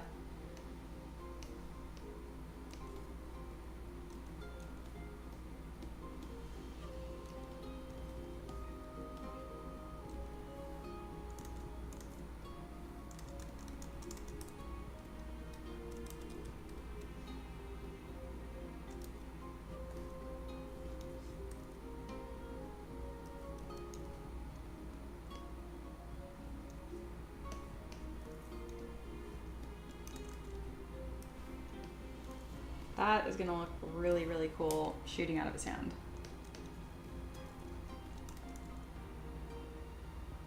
It looks kind of Eldritch horror. It looks kind of like a tentacle monster thing. Looks exactly the way I was wanting it to. Perfect. I love it. What exactly do you want me to do with this? Yeah, Ricky says that to me all the time. I'm just like, okay, well, I don't know. Be inspired. And usually, I mean, he always puts his best into it. Comes up with some pretty cool stuff.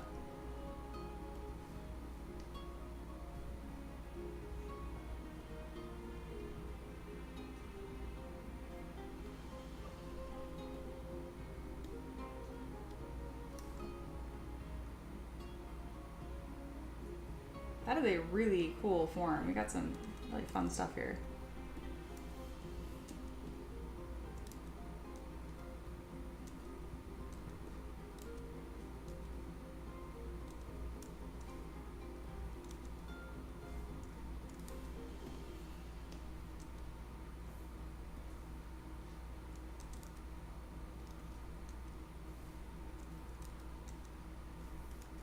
And then as a final touch,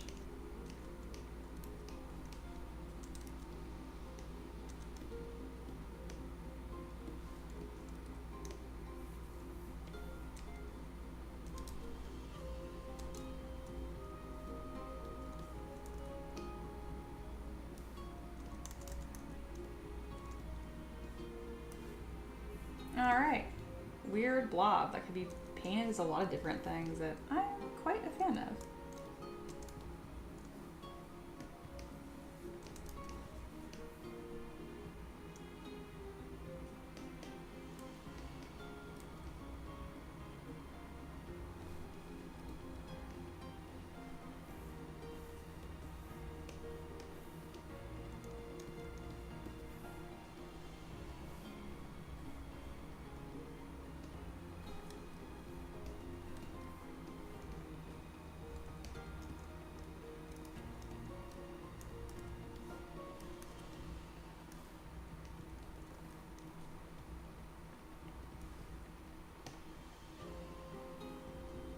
Hello says, I don't know, use your imagination. Sounds like an average couple conversation.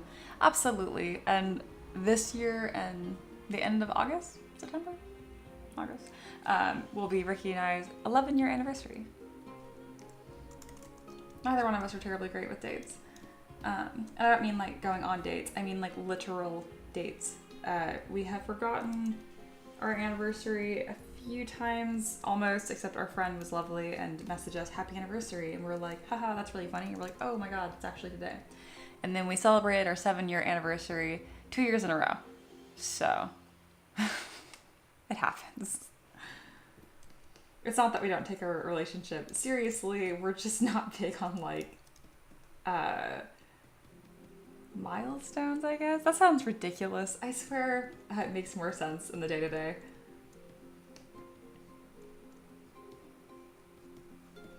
We have a lot of things to celebrate. Let's put it that way.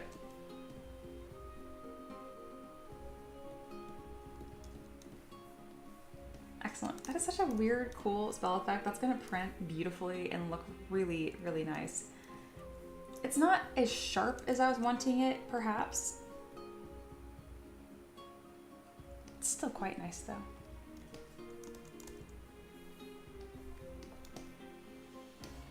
And that can still be adjusted later on.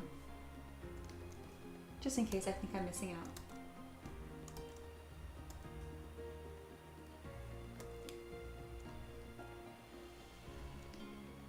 Foxy says, it's such a good celebration, you did it twice. That is a beautiful way to say that. I like that. I'm going to start saying that instead. 7 year was just a really good year. Or does that mean that we celebrated our 6th or our 7th? Or our 7th twice and missed our 8th? It could go either way. I'm not quite sure when that was.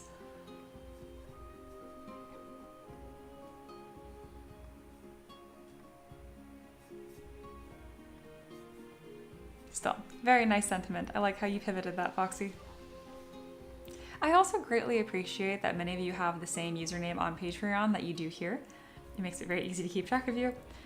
Pete is kind of an exception because his last name is just his username on Discord or on YouTube too. So that's also really easy for me to keep track of.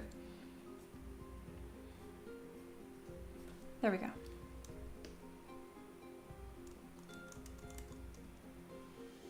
All right, and then as a final check, I click Merge Visible, and I check on the tool over here to see if it is in fact the right amount of polys. So we're at 57,000 points. Why so high? Oh, I forgot to lower resolution. Just kidding.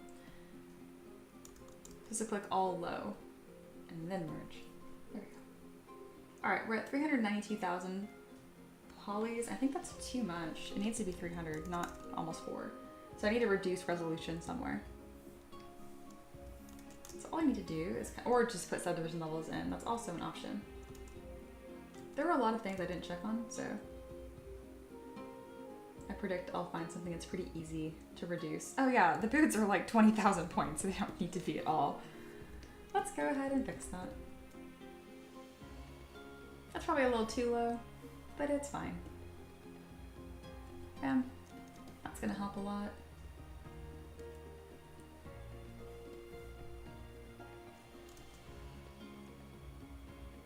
Oh, this is almost 200,000 points. That's outrageous. That's where all of it's coming from.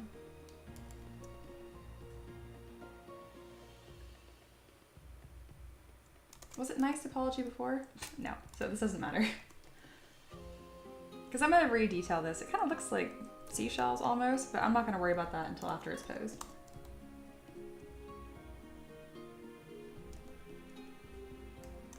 There we are. Perfect.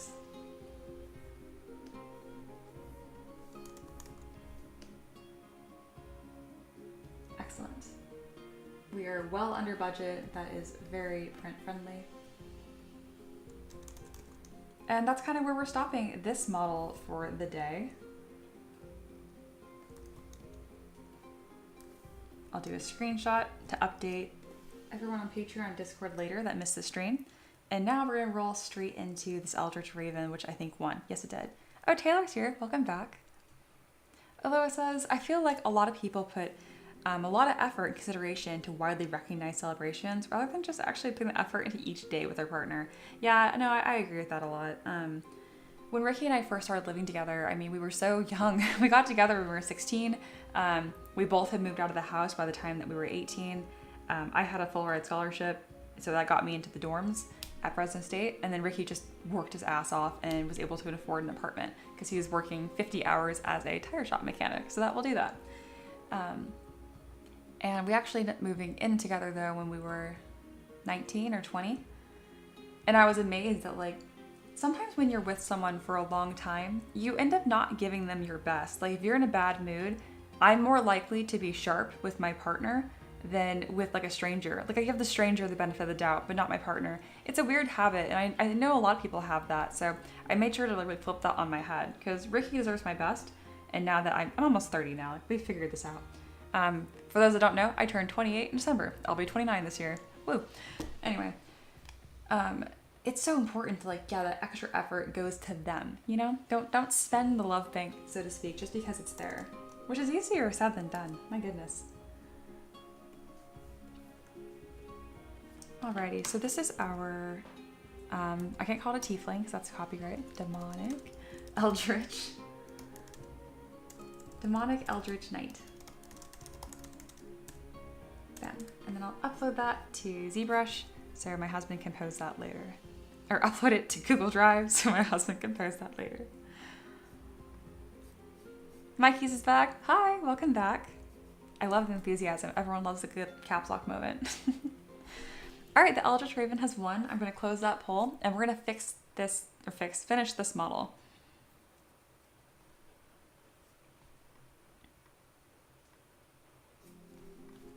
So the Eldritch Raven is an interesting one because we are actually going to pose the Halfling Warlock onto it.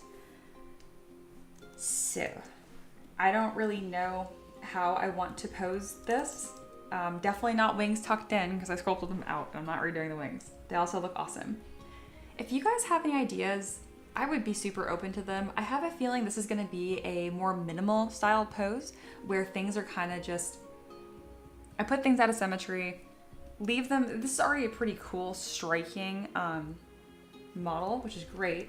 I don't like that the wings are pointed so far out because it makes them a pain to put on a base. So maybe I'll curve the wings in and then we'll have a little, here, I think this is gonna work. I'm gonna try something right now that I haven't done before. Boop. Yeah, and then we'll have like our little rider sitting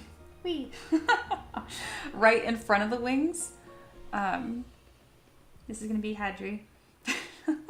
So I think if we just take this leg right here, let me change the color. We take this leg right here and just make it a little more asymmetric. You know? Kind of like a little wide bird stance going on here. And I can turn the head to be looking maybe more up or more down. I think up could be dramatic. Moving the head up and then arcing these wings inward so they fit best on a base. This looks ridiculous. This was fun. Anyway, let me guys know, let me know what you think. And then Aloha says, you look so much younger, but have the vibe of that warm and caring favorite primary school teacher everyone had. That's very sweet. I like that a lot. I'm not great with kids. I would never, well, I'm good with kids. I just would never want kids of my own ever. But I love teaching and I definitely want that warm vibe. That's like one of the things I strive for, just being kind. I was very cynical and kind of like snarky. I mean, that's still there in me, but like I try to override that with warm as I've gotten older. I think everyone needs more of that. And yeah, I get the young thing a lot. Specifically, I get carded. Everyone gets carded under 40, but like I bought Martinelli's apple cider a couple years ago. It's not alcoholic, guys. It's a sparkling apple juice, and they still carded me. And I'm like, at the time, like, I'm 26. Thank you. Like, whatever. Taylor says maybe he can fly or ready to take off, wings outspread. Ready to take off. Ooh, I like that idea. I like that better than my idea. So instead of taking off, so we'll pretty much, I don't know what that looks like. Just kidding. Bird taking off. Google help me. All right, this is bird taking off Google. We don't even have ZBrush on the screen anymore, Lord. Oh, here we go. Oh, so just putting them upwards, duh. Or even like this, I can kind of fold them in. Oh, that's cool too, just straight upwards. And then it'd fit on the base nicely too, so I can tuck them up and back. I like it. I like it. Mikey says, it's a football skadoodle moment. What? I have no idea what that means, but that's a funny word. Oliver is here. Hi, welcome back, Oliver. They say, I love the posing sketch. Thanks for breaking it down. And hello again, it's been a while. It really has. And I'm glad you like the posing sketch. That was fun for me too. Wolf says, I haven't been carded since I was 16. And I look 40. I'm 20. Hey, honestly, that has its own benefits. It really does. All right, I like the taking off pose idea a ton. So I'm going to move the wings around, and if it works, we're going to do that. And if I can't figure it out, we're not going to do that. But the wings up pose is fantastic for two reasons. One, it's going to fit nicer on a base and not be clunky when you're playing with it in real life. And two, it's still friendly with our riding pose that we're going to have with the Halfling Warlock. So, double win. Who suggested that first? Taylor. Good job. All right, and then we have our sketches done. I'm going to do more of those sketches. That was a lot of fun, guys. And then we're going to clear our canvas. Also, this raven, his name is Bird. I love that. I'm going to render, increase this brightness a little bit. I really think that makes it easier for you guys to see. Dragon says, opens book on legal drinking ages for all the most common species.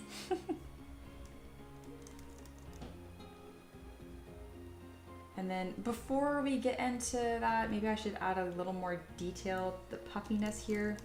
You know what? I don't think I'm going to. I think I'm going to leave this body kind of blobby. And the reason for that is because it's an eldritch being in the form of a raven. It's not actually a raven. So instead of doing feather details, we're going to do swirls. I'm using the spiral brush right now, which is doing a lot of the heavy lifting. If you hold down Option, which is Alt on a Windows, you can control what direction the spiral is happening. So just by default, it is clockwise, and by Option, it is counterclockwise.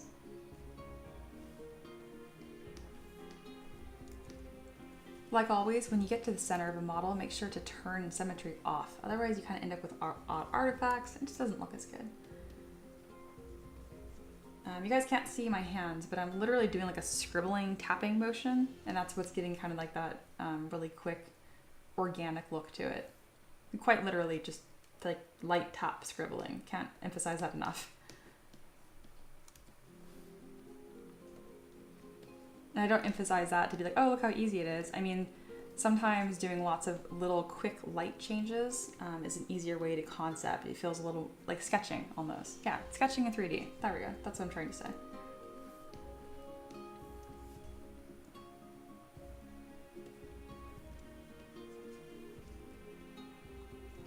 There we go. Now he is a spiral bird. I'm gonna do the same treatment to his little mane crest here. And then maybe once the model is finished, we'll add some more eyeballs to make him even more eldritchy. How's that? Wolf says, elves are like 80 for legal drinking age. That checks out. Aloha says, I don't personally 3D print, but wanted to ask what areas improve with each new generation of printer. Is it mainly how much detail the printer can handle? Yes. It's also reliability, print speed, different fun resins you can print with. I know some are compatible with others. And then the big one, rather than layer height, it's really the print speed. I mean, it's gotten infinitely faster, and a lot of printers now auto level, though I don't like my printer that auto levels. I don't like it. Something is wrong with it. But my printer that I level myself does great. But it's stuff like that. It's like ease of use. Foxy says, I swear I'm a human, says the elf, desperately trying to hide their ears. I always love that idea. It's kind of like a glamour spell. But when they tuck their hair behind their ear, they put their hand weirdly high. Yeah. Taylor says, man, I wish I could have played with ZBrush in college. All my classes were just Maya. Pfft, boo. Dragon says, your eyes are sparkly silver. Yeah, that would give away an elf, wouldn't it? Wolf continues, the print out of the box has gotten better. Yes, and the lacking the need for final adjustments to a simple print. Very true. It's much easier to dial it in. Elo agrees with Taylor. They all had type of programs. Which that's my start too. I first got into 3D with SolidWorks, which makes sense because, again, I went to school for engineering. I say I went to school a lot. I don't know if I elaborate. I did graduate. I do have a bachelor's degree in mechanical engineering. I just didn't ever work in industry because a bunch of you guys pretty much found me and kept giving me money, so I didn't have to get a career job. I could be an artist. So, thank you. Dragon says, I'm curious why they are so bumpy. What's bumpy? This? Oh, like the swirliness? It's because it's not really a raven. It's an eldritch being that's been confined to this form. So he mentioned, like the requester, or was it a woman? I can't remember. The requester mentioned that out of the corner of your eye, the raven doesn't even look like a raven. Out of your peripherals, you just see like black smoke instead, which is pretty cool.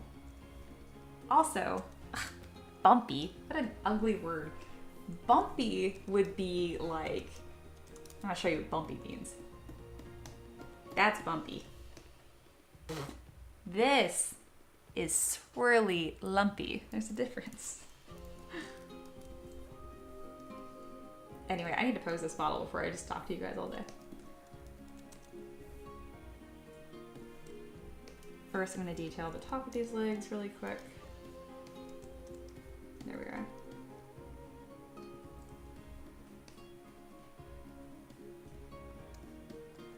And then we go ahead and call that good. Okay. Dragon says, ah, yes. Hence Eldritch Raven, not just normal Raven. That also explains the eyeballs. He has way more than 2. And by the time that I'm done with the model, I'll probably add even more eyeballs. Aloha says, honestly, in general chat, we have some great recap memes of the stream for those who missed it. This is true. This is very true. Oh, you guys are still talking in the chat? I didn't even see this. Mia's cooking, trust the process. You somehow managed to get a screen grab of the stream where like I look like a person instead of like, you know, like when you pause and you stream, it's like kind of face. Good job. That takes skill. I love that you guys are chatting. And I love the dramatic. You guys are my sense of humor. Beautiful, beautiful. Oh, and Dragon looked at Wolf's supplement for Trench Crusade they're working on. Good, good. If you are lurking and not currently in our Discord, it is free to join. Join the Discord. It is linked at the very, very top here. And then Pete says, thanks, Goddrop. Mod's looking stunning as always. Thank you, Pete, for hanging out. And then Dragon said, in my defense, I was just going for a quick description to get my question across. That's very true. That's very true. I didn't actually mind. I just like being a stickler about words. I've gotten better over the years, but I'm definitely that annoying friend where if you misuse a word around me, I cannot help myself. Earlier this week, my husband used the word disparaging, like completely in the wrong, like he just completely used it wrong. I'm like, you're using the word disparaging like you mean the word separate, like disparate. But it's also really funny because I read a lot, and I specify that specifically because I read, I'm not listening to an audiobook, so I frequently mispronounce words, even though I know what they mean.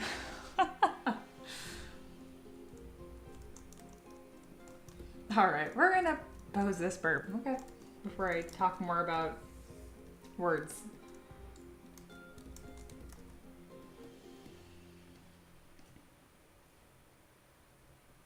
Oh, and let me pull up my reference about a flying burb. Alrighty.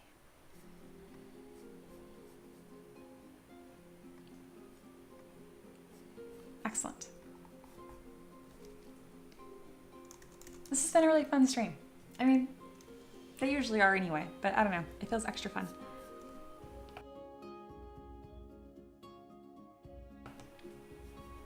I haven't had an excuse to use confetti today, but I'm feeling confetti, so it's a confetti moment right now. While I'm looking at references there, be entertained by confetti.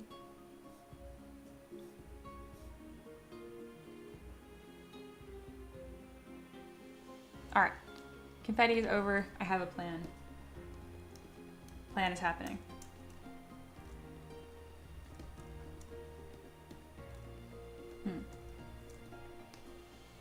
Oh, those are all the eyeballs, all these little dots. It's really funny when you see it by itself. All right, so when birds take off to fly, they kind of like hunch down. So we're gonna move his body downwards. I guess not really, it's more like an it. Move its body downwards.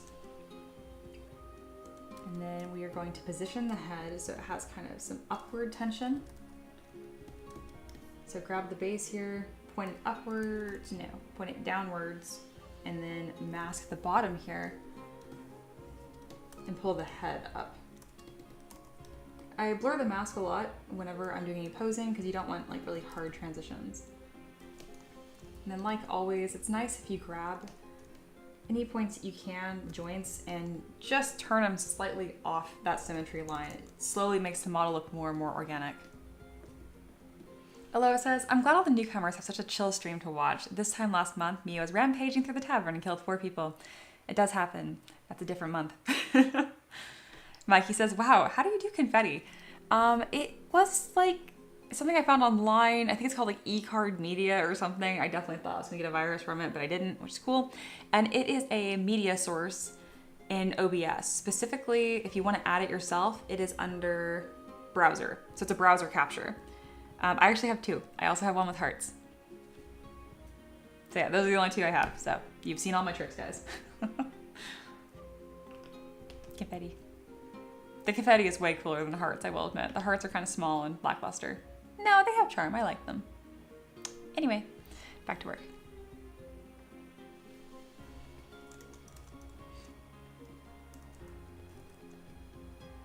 All right, already this is looking more interesting and less stiff and symmetrical. It's time to start moving these wings around and hoping for the best. So when they're actually taking off, it's kind of like this. It's quite, man, birds can really move their little shoulders around, can't they? Oh my gosh, that looks so good. I would not have tried this. Thank you, Taylor. You know, it's funny, Taylor, because I have another Taylor that hangs out, Taylor Brownie. They also give me fantastic suggestions, so I have a very, very biased opinion of the name Taylor now.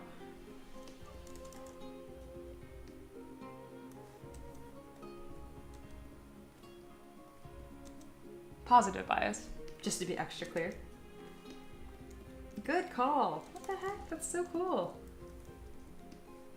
And if I angle it more upwards as much as possible, we can get kind of this 45 happening where this is going to be just that much easier of a 3D print, which is always nice. Everybody likes that. I do offer all my files pre-supported, but it's still nice if you want to support them yourselves. It's not just like a nightmare.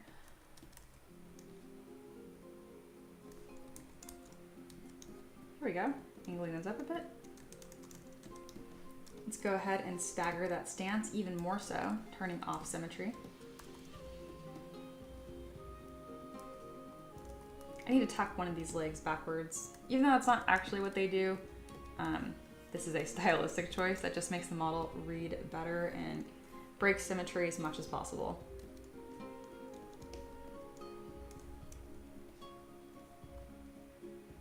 I feel like the legs are way too far back. But I don't think they are. I think that's just what birds look like.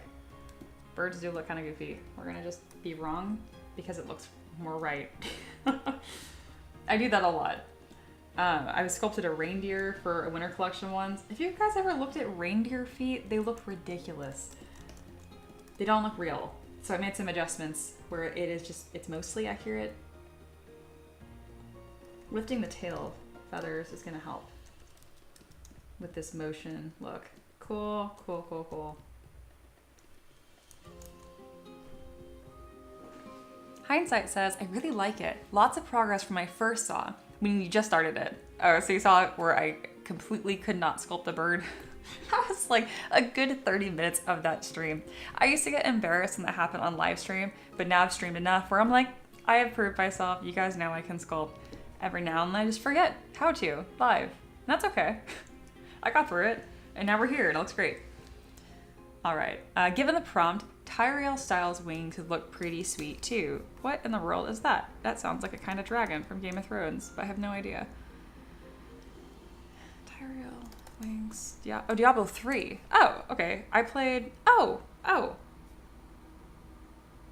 Diablo 4 all the way, like the whole storyline.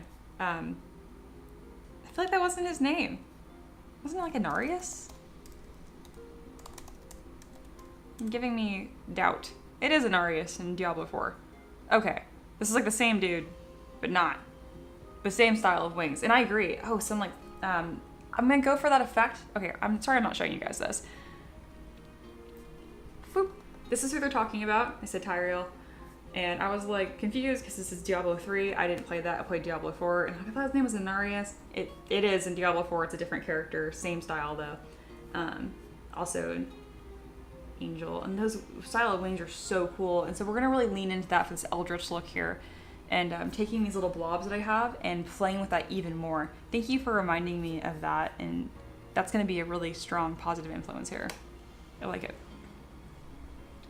Aloha says, do we have to give some more care to the base for this model because the wings are large? Nope, we do not. Good question though. Hindsight says, key takeaway from my art school days. Perception is more important than reality. It's like really cool. The visual impact is more important than how closely it mimics reality. I absolutely agree with that. Also, so that's now 3 of you that I know that went to art school. That's very cool. That's very, very cool. Dragon's leaving. Gotta go. See you later. Thanks for joining. And I absolutely agree. It's important to like know what the actual anatomy is first, like, you know the rules before you can break them, kind of thing. But then definitely break them. All right, I'm gonna grab these wings again and pivot them and see if they will benefit from being rotated either left or right. It's a 3D model, but I do design from what I call kind of like an alpha angle, as if it was a 2D piece of art. And I think that alpha angle in this case is gonna be this perspective. So I'm gonna start refining the design here to look best from this perspective. This one looks good, this one looks ridiculous.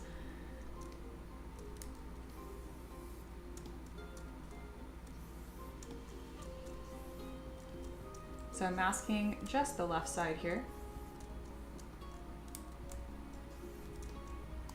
Perfect. Now I've polygrouped it so I can quickly go back and grab just this wing whenever I want. Now let's make this wing look better from this perspective, because right now I think it looks goofy, especially because the back of the wings are not right, but that's fine. That looks better than this. Where is it? It was that. Now it's this. Odd, but cool. All right. Something else I like to do is I will toggle the silhouette by clicking V on my keyboard. And I kind of just move it around until I'm like, what makes the most sense? So the reason why I didn't like this wing move forward, now I know why. It's because it obscures the head, so you can't really see what's going on. Let's move that down. And I'll kind of rotate it in all black like this to just see how clearly it reads. You can definitely tell all kinds of different aspects of this character, even when it's pitch black. That's just good silhouette design. I'm gonna do the same thing for this wing.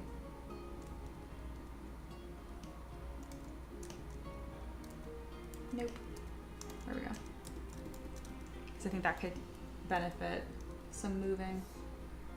Just like that.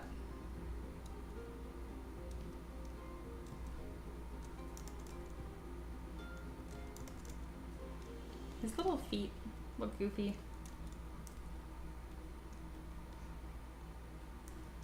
The fact that this one's tucked in does not make this design stronger. It makes it unclear. Whoop, don't break yourself. Broken leg verb. I just wanted a wider stance. There we go. Not necessarily rotated.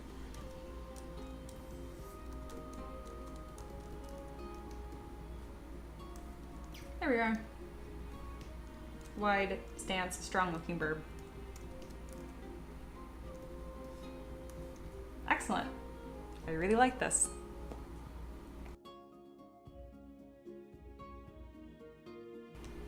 And then Hindsight says, yes, Tyrael and Inarius were different characters, but they're both archangels from Diablo universe, which makes sense why they look so similar. Very cool. Taylor says, me who went to a knockoff art school crying. But you went! Yay! Sad confetti. Hindsight says, that's all relative. It was an art institute, so depending on who you talk to, how snobby they are, so did I. That's a fair perspective. Humble. Definitely can't please everyone, that's for sure. My goodness. I don't have to deal with that very much because most people they've heard of engineering, but they don't really know what it means. Like a lot of people are like, so you design bridges? I'm like, no, that's civil, I'm mechanical. But close, but not at all.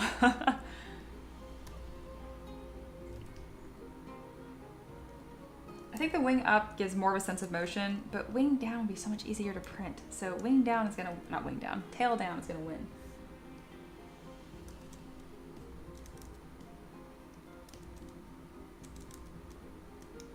Hindsight, do you play Diablo 4? Do you like that at all?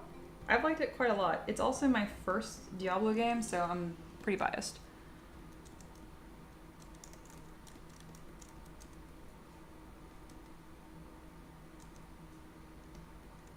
Pretty darn happy with that pose, y'all. G says, what are the next 2 choices? Which 2 models are next? No models are next. After this, I'm done for the stream. I'm almost over. Yeah, I said if there's a next. There is not, but there is a tomorrow, and I'll be back tomorrow.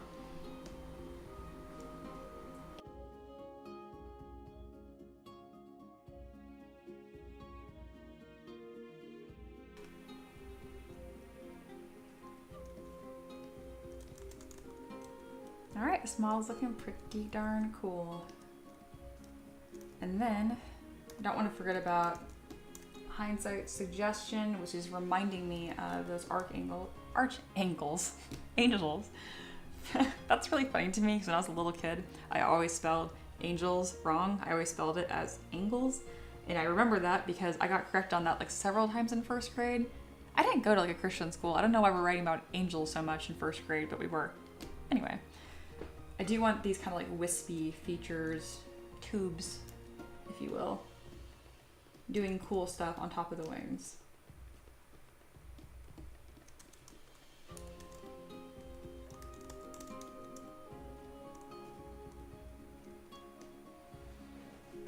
Taylor says, ooh, nice. Thank you. Oh, there's a lot of chat. I actually missed it. Foxy said, a heads up for tomorrow. Yeah, around noonish. And then I'll put a poll right before that stream starts of what to work on as well. What will the start choices be for tomorrow?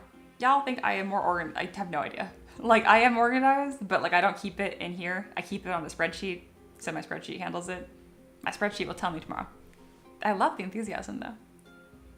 Although it says, for tomorrow's stream, make sure you all have your Tiefling ID cards ready for early access. It's true. And that's in Discord. Join Discord if you haven't already. It's funny like I'm like telling you guys to do that. I know you guys' usernames. You're already there, which is really cool. Thank you. But if you're lurking and being shy, don't. Join the community. We're cool. Hindsight says, no to Diablo 4. I played Diablo 3 for a while, but never made the jump. I really like it. I can't really recommend it in context of Diablo 3 because I didn't play it. But it's really fun. Ooh, I think this is someone new. How do I want to pronounce your name? I might just say the whole thing. Mendelier. I think I'm saying that right. You sound like an elf. I like it. Anyway, hello and welcome. And they say, during your school days, did you have a favorite CAD software you learned? And did it influence your 3D modeling career? You know, I wish I had a more interesting answer to that. We really just worked in SolidWorks, designing stuff like pistons, doing simulations on them. We did a fair amount of simulations, like for an assembly line. I designed a prosthetic as one of my senior projects and the range of motion for that. But I found working in SolidWorks to be pretty tedious. I'm a sculptor at heart. We also did AutoCAD, but that's just like 2D line drawing, which was for more like city planning. So they were not terribly inspiring. I will say they have influenced me for sure though, because I was able to pick up the Z Modeler brush decently quickly because I was very familiar with that kind of, design work. Great question. Aloha says, it's time. Net him, guys.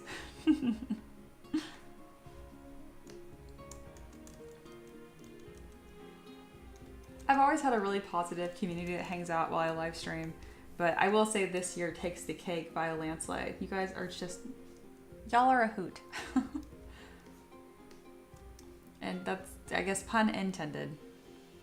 All right, we're gonna put this bird up here while I work on him and get these shapes kind of blocked out. I think it'd be nice if these wings curved upward more.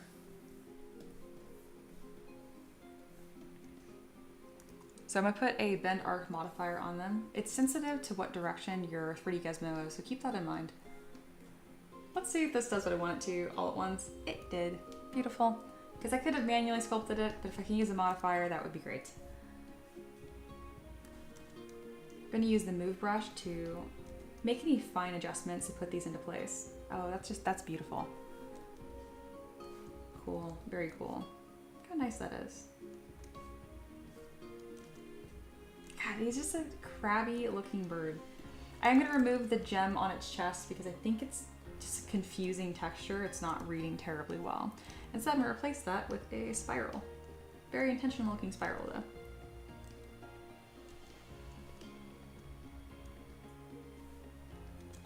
That kind of suits the textures of this model better. I'm gonna start pulling off some of these odd tentacle shapes to keep that Eldritch horror theme strong.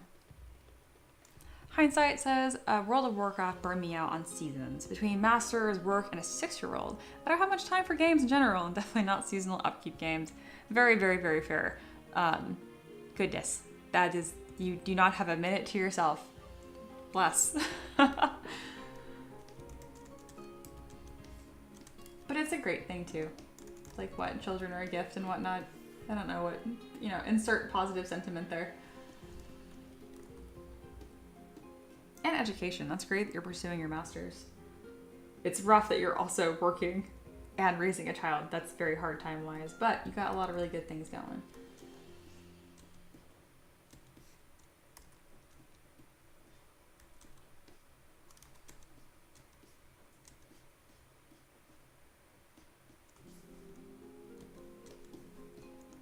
So I can kind of cheat with these little spiral tentacle looking things to kind of create built-in supports for this 3D print. You can see this kind of coming up the underside here and then touching this wing again.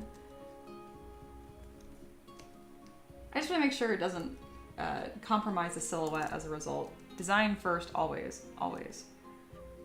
3D printers are always getting better, and it's just silly to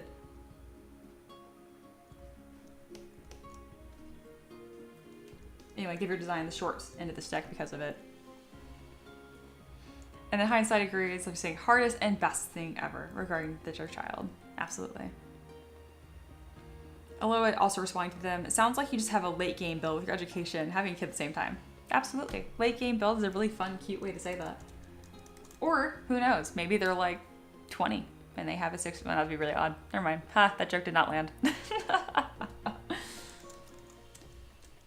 Like that would make you 14 when you had your kid. Never mind.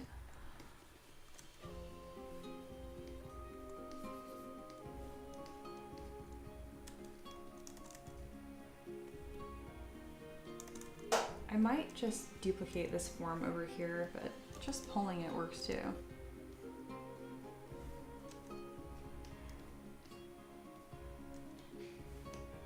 This is going to be really fun to paint. There's a lot of different textures you guys can play with here.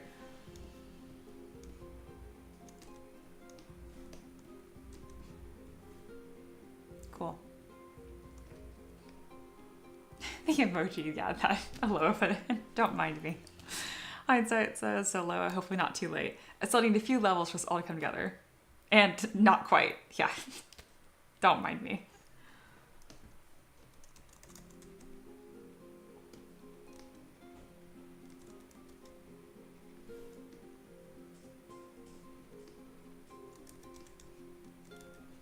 I do like calling it a late game build though. That's cute.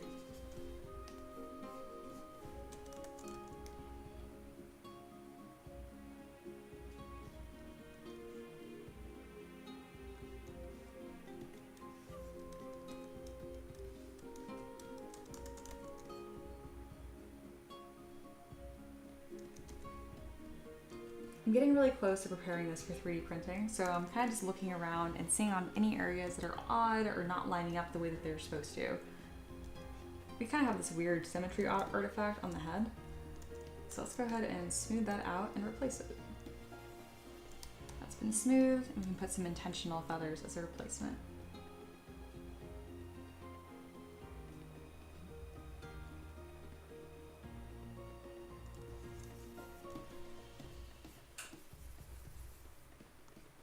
Much better.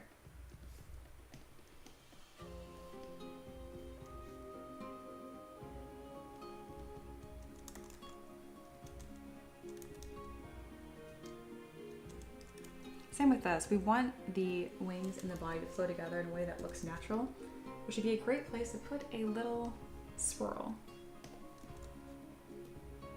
Just fixing any gaps in the body. So we have a lot of different pieces here that need to come together for this all to look right. Perfect. There we are. Hey, Trika's back. Welcome. Fun question. Are you a dungeon master or a player, and which one do you prefer? I am a player, but I say it sadly, because I really think I would enjoy being a DM more. I really want to be a DM, but I'm really shy. I'm like nervous to do it, and everyone's like, oh, like that's how you learn is by doing it. I need to just do it.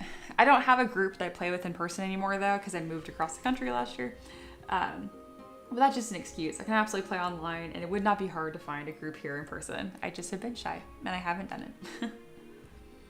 Aloha says, after listening to the From Software modeling presentation from Pixelogic Japan, they talked about silhouette, layering depth and texture, and recognizable standout feature. This model has it all. Thank you. I really strive to have all of those, and I'm always improving.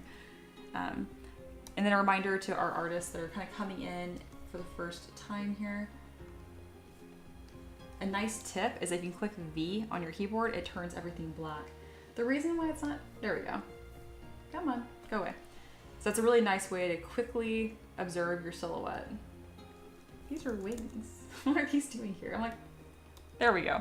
Quick way to look at your silhouettes, clicking V on your keyboard, and I do that all the time.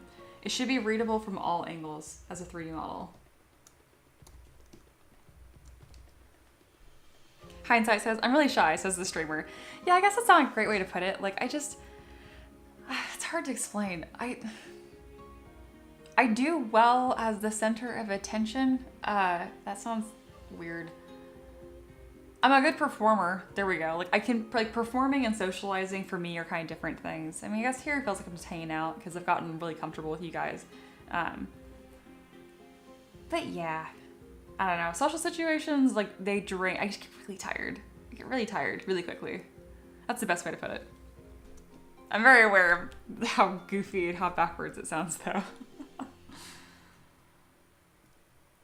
All right, this is pretty much ready to be post-processed and get ready for 3D printing. I'm kind of just being finicky with the design.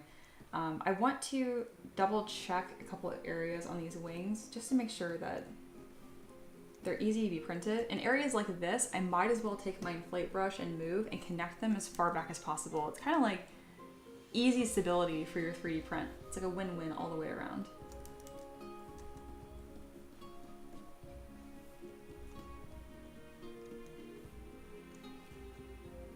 Foxy says, I think you hit it on the head. Streaming is a performance in a weird way.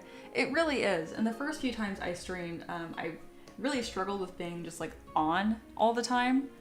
Which I think it's fine to like have a performance face, you know? Everyone does. Everyone acts differently in different situations. I don't act like this at the Thanksgiving dinner table with my family.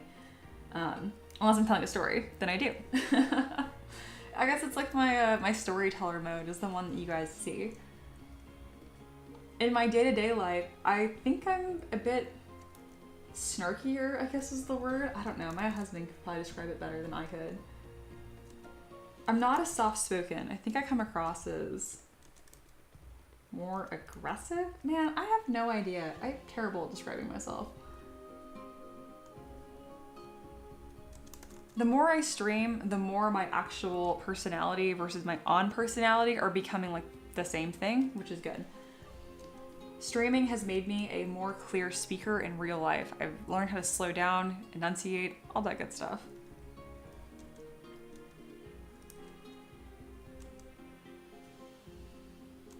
And I've never been shy in the sense of like self-esteem or confidence issues. Pride is my 7 deadly sin. Like so I don't have an issue with that. I also take myself a little seriously, and I am obsessed with improving. And that's kind of like, that's what I see as like my purpose. I want to be great at the things that I do for really no other reason than that. I just aspire to be great.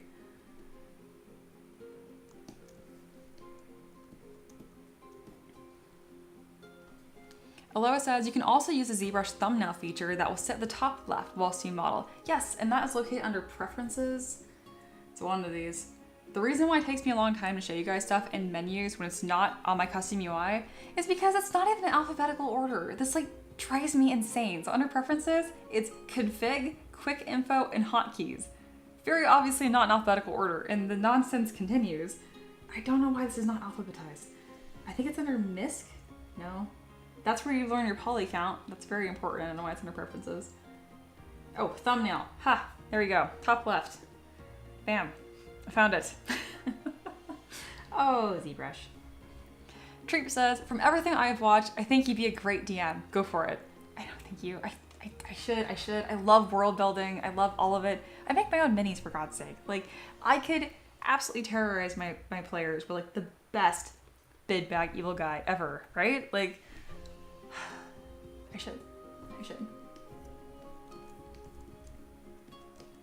I could even use my minis on online games too. So it's not like that would be a limitation in any way.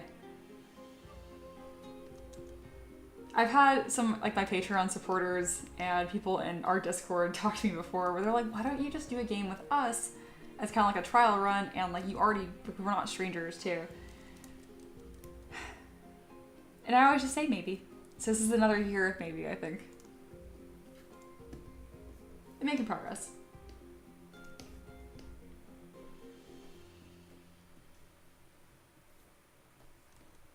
I swear, the YouTube algorithm really sends me the sweetest, most supportive people. I feel very lucky to have you guys.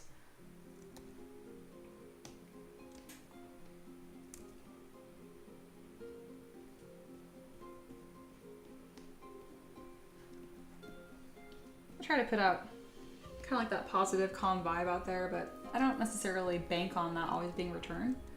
But so far it has been. That's been really nice. All right, we are very close to this being just merged down, union, and ready to be printed. Foxy says, instead of a year, maybe a year of yes. A year of maybe.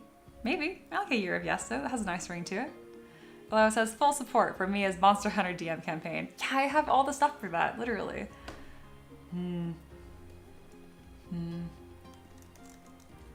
All right, so this model doesn't really have any major problems. I've been pretty careful with it as I've worked on it, so I can probably get away with trying to just do a quick merge visible and see where that gets me. This never works. This is me trying that thing that I tell you guys I do about once a year. It's happening right now. This never works. And what I'm talking about specifically is I try to post-process my model in one fell swoop all at once instead of subtool by subtool the way that I should. One day, this is gonna work and I'm gonna save like a whole 10 minutes, guys. Life-changing. Hindsight says, I'm happy it pushed you to my front page. Yeah, me too. It's easy to get, negative about like online stuff and social media and all that kind of stuff, but sometimes it works. And for me, this is definitely an instance of it working beautifully at that. Thank you guys for being here.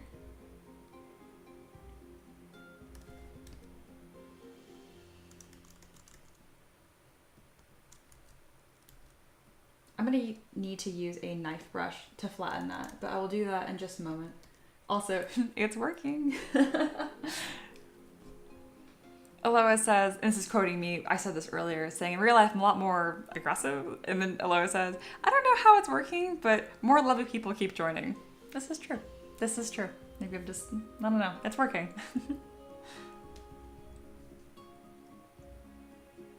And it's funny because like I don't really watch streamers before I started streaming. There's a girl that does a lot of streams for ZBrush Pixelogic. And I'm saying girl instead of her name because I just don't remember what it is. She has long brown hair and she wears eyeliner and she's kind of pale like me and she does lots of really cool creatures. Hope that narrows it down. She's funny. She has a slightly more crude sense of humor than I do, but she's really cool.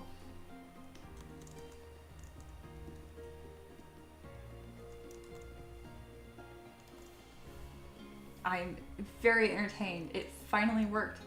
Post-processing my model chaotically all at once. I have been rewarded once. I'm now going to keep belligerently trying to do this. I think it worked out because this is a monster and not a character with a bunch of like discrete pieces that are merging. There's not as many seams, in other words. This is still dumb and I shouldn't have done it, but I was rewarded for it, so there's that. saved like a whole 10 minutes, guys. Time is money. Alright, so right now I'm taking my clay brush because it does really good at filling any volumes, and that combined with smooth is giving me a very, very nice result here. This is somewhere where it could go sideways. I always like to save first. Whenever you're using the knife brush in ZBrush, any of its alternates, there's like rectangle, triangle, whatever, any type of knife brush, it makes the program unstable. So just be careful, save before you try to use it. Come on. Let's see how this is gonna go. Woo. Wow, I'm on a roll right now. What else should I try to post-process, guys? This is great. So yeah, that flat tail, even though it's not the most aesthetic, this is gonna look fantastic on a base, and it is going to be very, very sturdy when printed, which is my goal here. Oh, we kind of have an ugly seam right here. I need to smooth that. There we go. I'm glad that's smooth, no problem, because I missed that. Okay, I'm not seeing any other ones. Oh, that didn't even end up touching. Shoot. There. And right now I'm kind of just looking for anything that, if it is going to need a support, it needs to be worth it. It's kind of like my rule of thumb. So I don't mind having like thin pieces or whatever, but it has to be necessary to the silhouette or the design or something along those lines.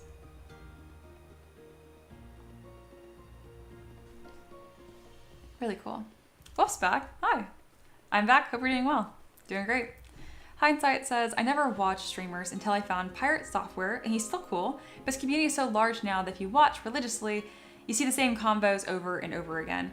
Yeah, I think that's normal. I used to be a little paranoid about that even happening here, because I talk about my same process over and over again, but I kind of just let it happen where if it's quiet or if I just need time for focus, I don't mind kind of like peacefully narrating what I'm sculpting, kind of like Bob Ross style is what I'm envisioning. And then you guys usually pick the topics, and there has not been very many repeats yet. You guys are silly. And then Hindsight continues, but they're a good way to put something on in the background at work for occasional interaction. I agree. I think I've noticed that like even this stream provides like a really like quiet, passive level of almost like social interaction, and I love that it does that. I really, really do.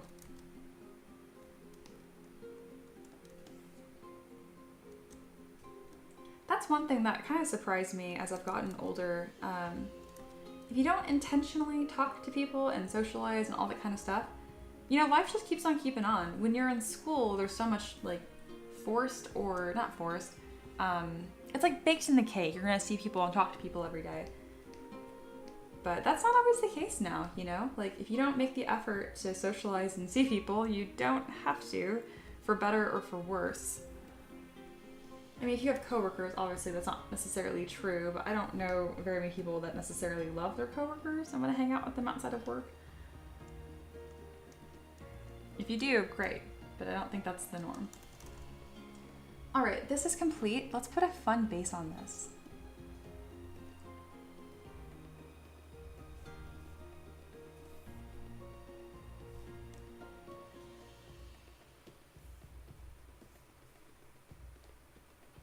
All right, we have our burb.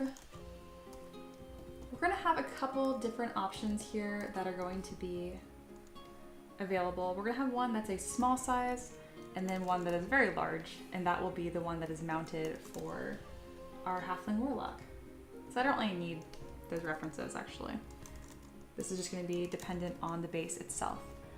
Let's go ahead and grab a custom base. I think will complement this nicely. I'm thinking something with skulls, and I have one with skulls and flames. Something kind of spooky would be nice for this.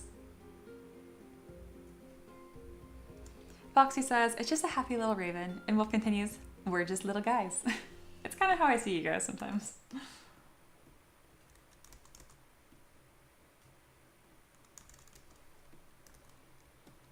All right, we got this spooky raven with this spooky base. I love it.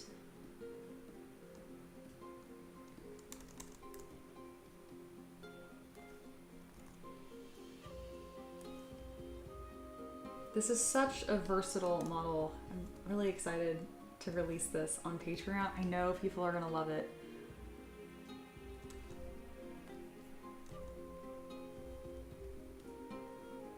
Right now I'm just making sure that the foot is actually touching the base in all these little areas. If I'm not certain about it, I just add some more volume so I don't have to, I know there's not gonna be any problems.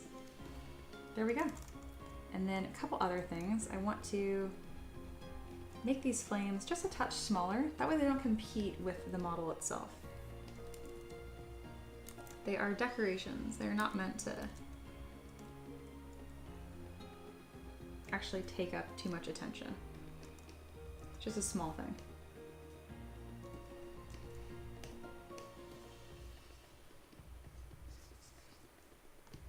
Perfect. I'm going to export this and then throw it into my favorite archaic software, Mesh Mixer.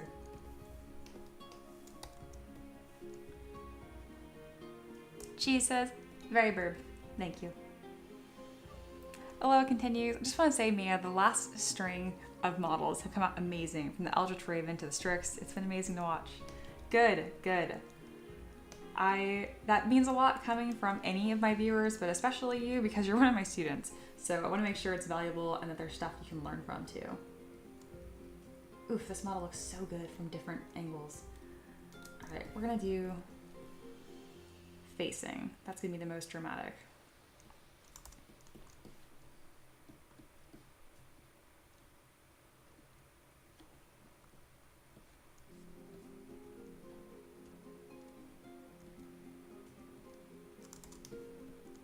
Cool, and I'll share this on our Discord for those that weren't able to join the stream, or maybe streaming is just not their thing.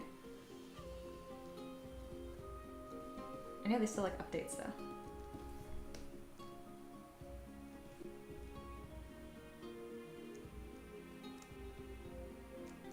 There. And then the final angle down from the front. Perfect.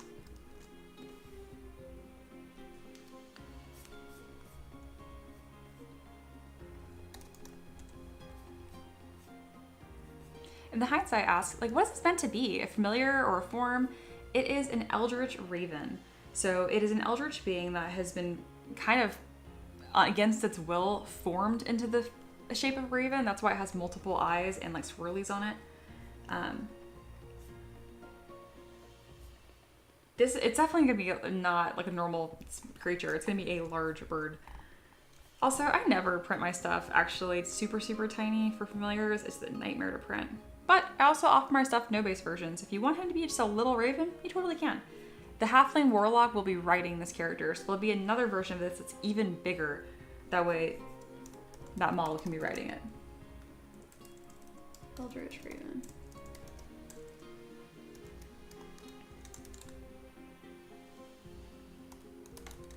Aloha and Wolf are being my cheerleaders right now, reminding you guys to like the stream if you like it. If you really like it, subscribe, and then YouTube will yell at you whenever I stream again, which is probably gonna be tomorrow.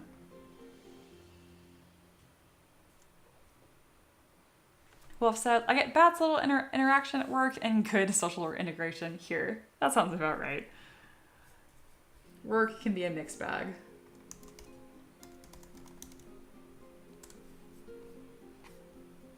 Excellent. Hindsight says, so a monster companion / mount. Gotcha. Yep, absolutely. That was a much more concise way of saying what I said. I like it. I will say that next time. Oops, that's not what I wanted.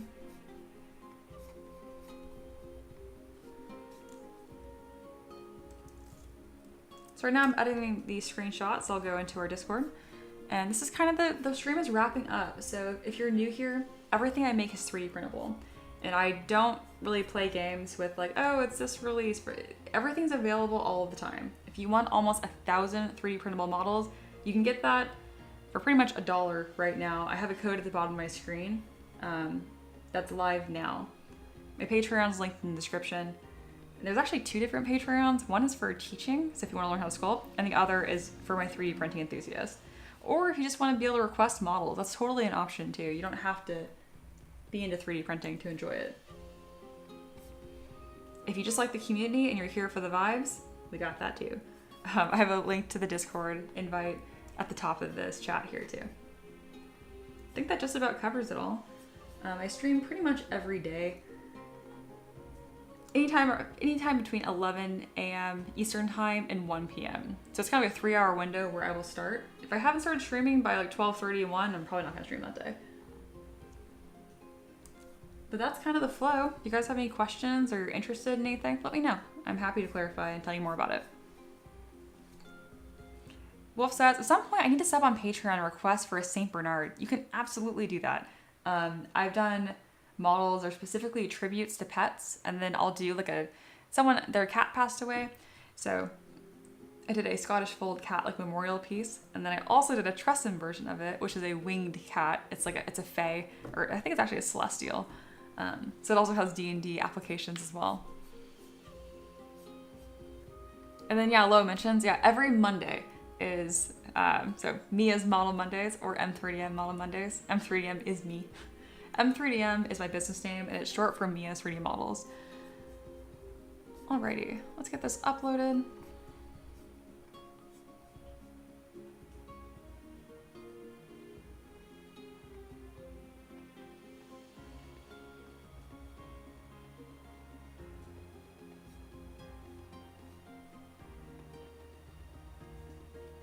And then that will be a wrap. Thanks for hanging out. I really appreciate it. Whether or not you give me money on Patreon, that's like a direct contribution, you being here also really helps. So thank you.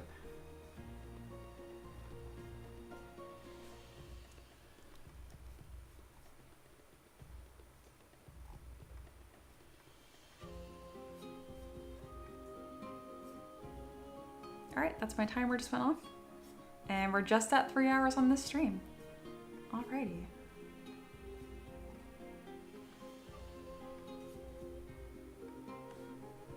Aloha says, can you buy one of those golden tickets for a model request, or do you need to sub for Patreon first? Well, it depends what you're using it for. If you want to submit a request, you have to be a patron. But technically anybody can buy a priority ticket and they can apply it to a request that's already on the request board. So you could like gift that generously to someone. But in order to do a request and priority ticket combo, yes, you would need to be a patron for, it'd be 1 month at a time that you pay for, and then buy the priority ticket from the store after the fact. Very good question.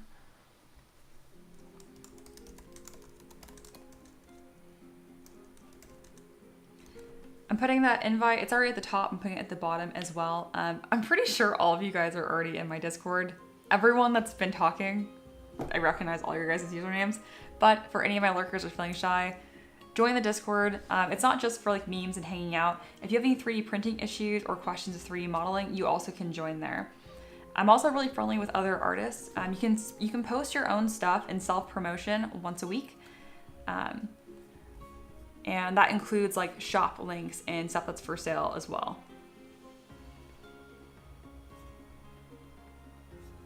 So yeah, I think that's a wrap. That's everything. Aloha, very cute. Join us with the friendly cat. I think they already have. I think we got him, Aloha. I think we scooped them up. Again, I recognize all of these usernames, which is fantastic. Ha, we scooped up one person. Daved and Confused. Great movie, great reference. You've been welcomed.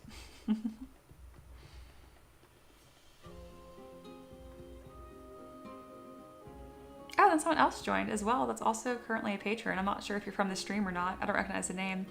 I don't want to say the name. I'll just say the first. Just, I'm Jennifer. I'm not gonna say the last name because I feel like, I don't know, I'm like doxing someone on stream. I know it's fine. It's like, it's not even like I don't know, it's not an address. I'm always careful with that, just in case. Aloha says, another day of honest scooping. Absolutely. Yeah, Jennifer is a legendary patron too. I don't know if that's one of you guys, but I'm excited to see what requests you put in.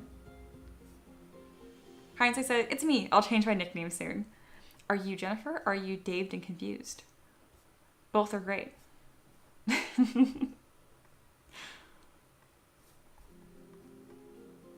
Either way, hello, happy we scooped ya. Aloha, I need to like make you the unofficial mascot at this point. Oh my goodness, you cracked me up. I wouldn't say that otherwise, like scooping people up. Now that mental image is so funny to me. Well, I'm gonna hang around just for a second because people are joining right now, and if you guys have questions, like I'm here. I'm gonna be back tomorrow, granted, but I'm very happy to answer stuff live as well. Also in the Discord, my name is @M3DM, so at any time you can tag me. I'm pretty much always around and lurking, doing moderating goodness.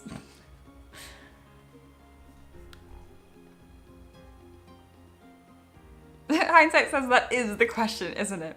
I love that I don't know, honestly, because it also, you feel more like a Dave, but I'd be shocked if you were Jennifer. And that's really more based on vibes. I don't even like, I've only met like one Jennifer in my life, and I went to middle school with her. She was really quiet and really shy. So the reference to a movie just feels more spot on. All of you guys are just androgynous blobs in my head, so that's why that hasn't really dictated my opinion one way or the other. Aloha says, I'd like the stream intro and outro for warm up and warm down. It's a great setup. I'm glad you think so. It wasn't even my idea, it was my husband's. He was like, you need to stop chaotically just like starting the stream sculpting and then just like, okay, bye. That is what I did. And my husband watches all my streams. He's in the other room, just kind of like has it on in the background. Oh, my poor husband, Jesus Christ, he listens to me talk for hours every day. Like, don't get me wrong, like we're in love and whatever, but thank you, husband.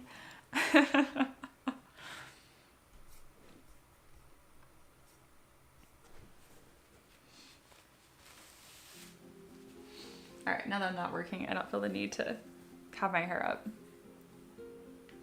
All right, the pitches my shoulders, it drives me insane.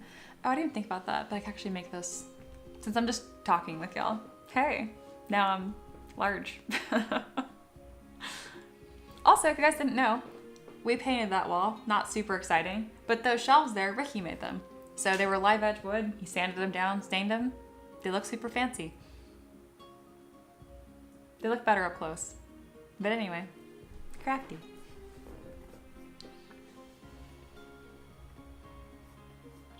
Oh, and there's my husband. I'm always watching. Yeah, you're the best.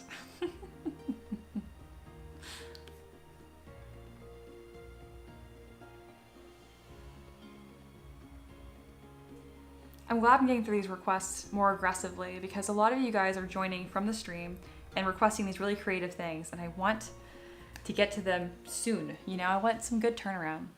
Aloha asked, do you use OBS to stream? Yes, I do. Good question. At some point, I might dual stream here and on Twitch. If I do that, I'll have a live chat on the screen so you guys can talk to people from Twitch as well. They already feel other to me. I feel like I'm already so attached to like my YouTube crowd that I'm like, we'll see. I'll probably do it, but I'm in between.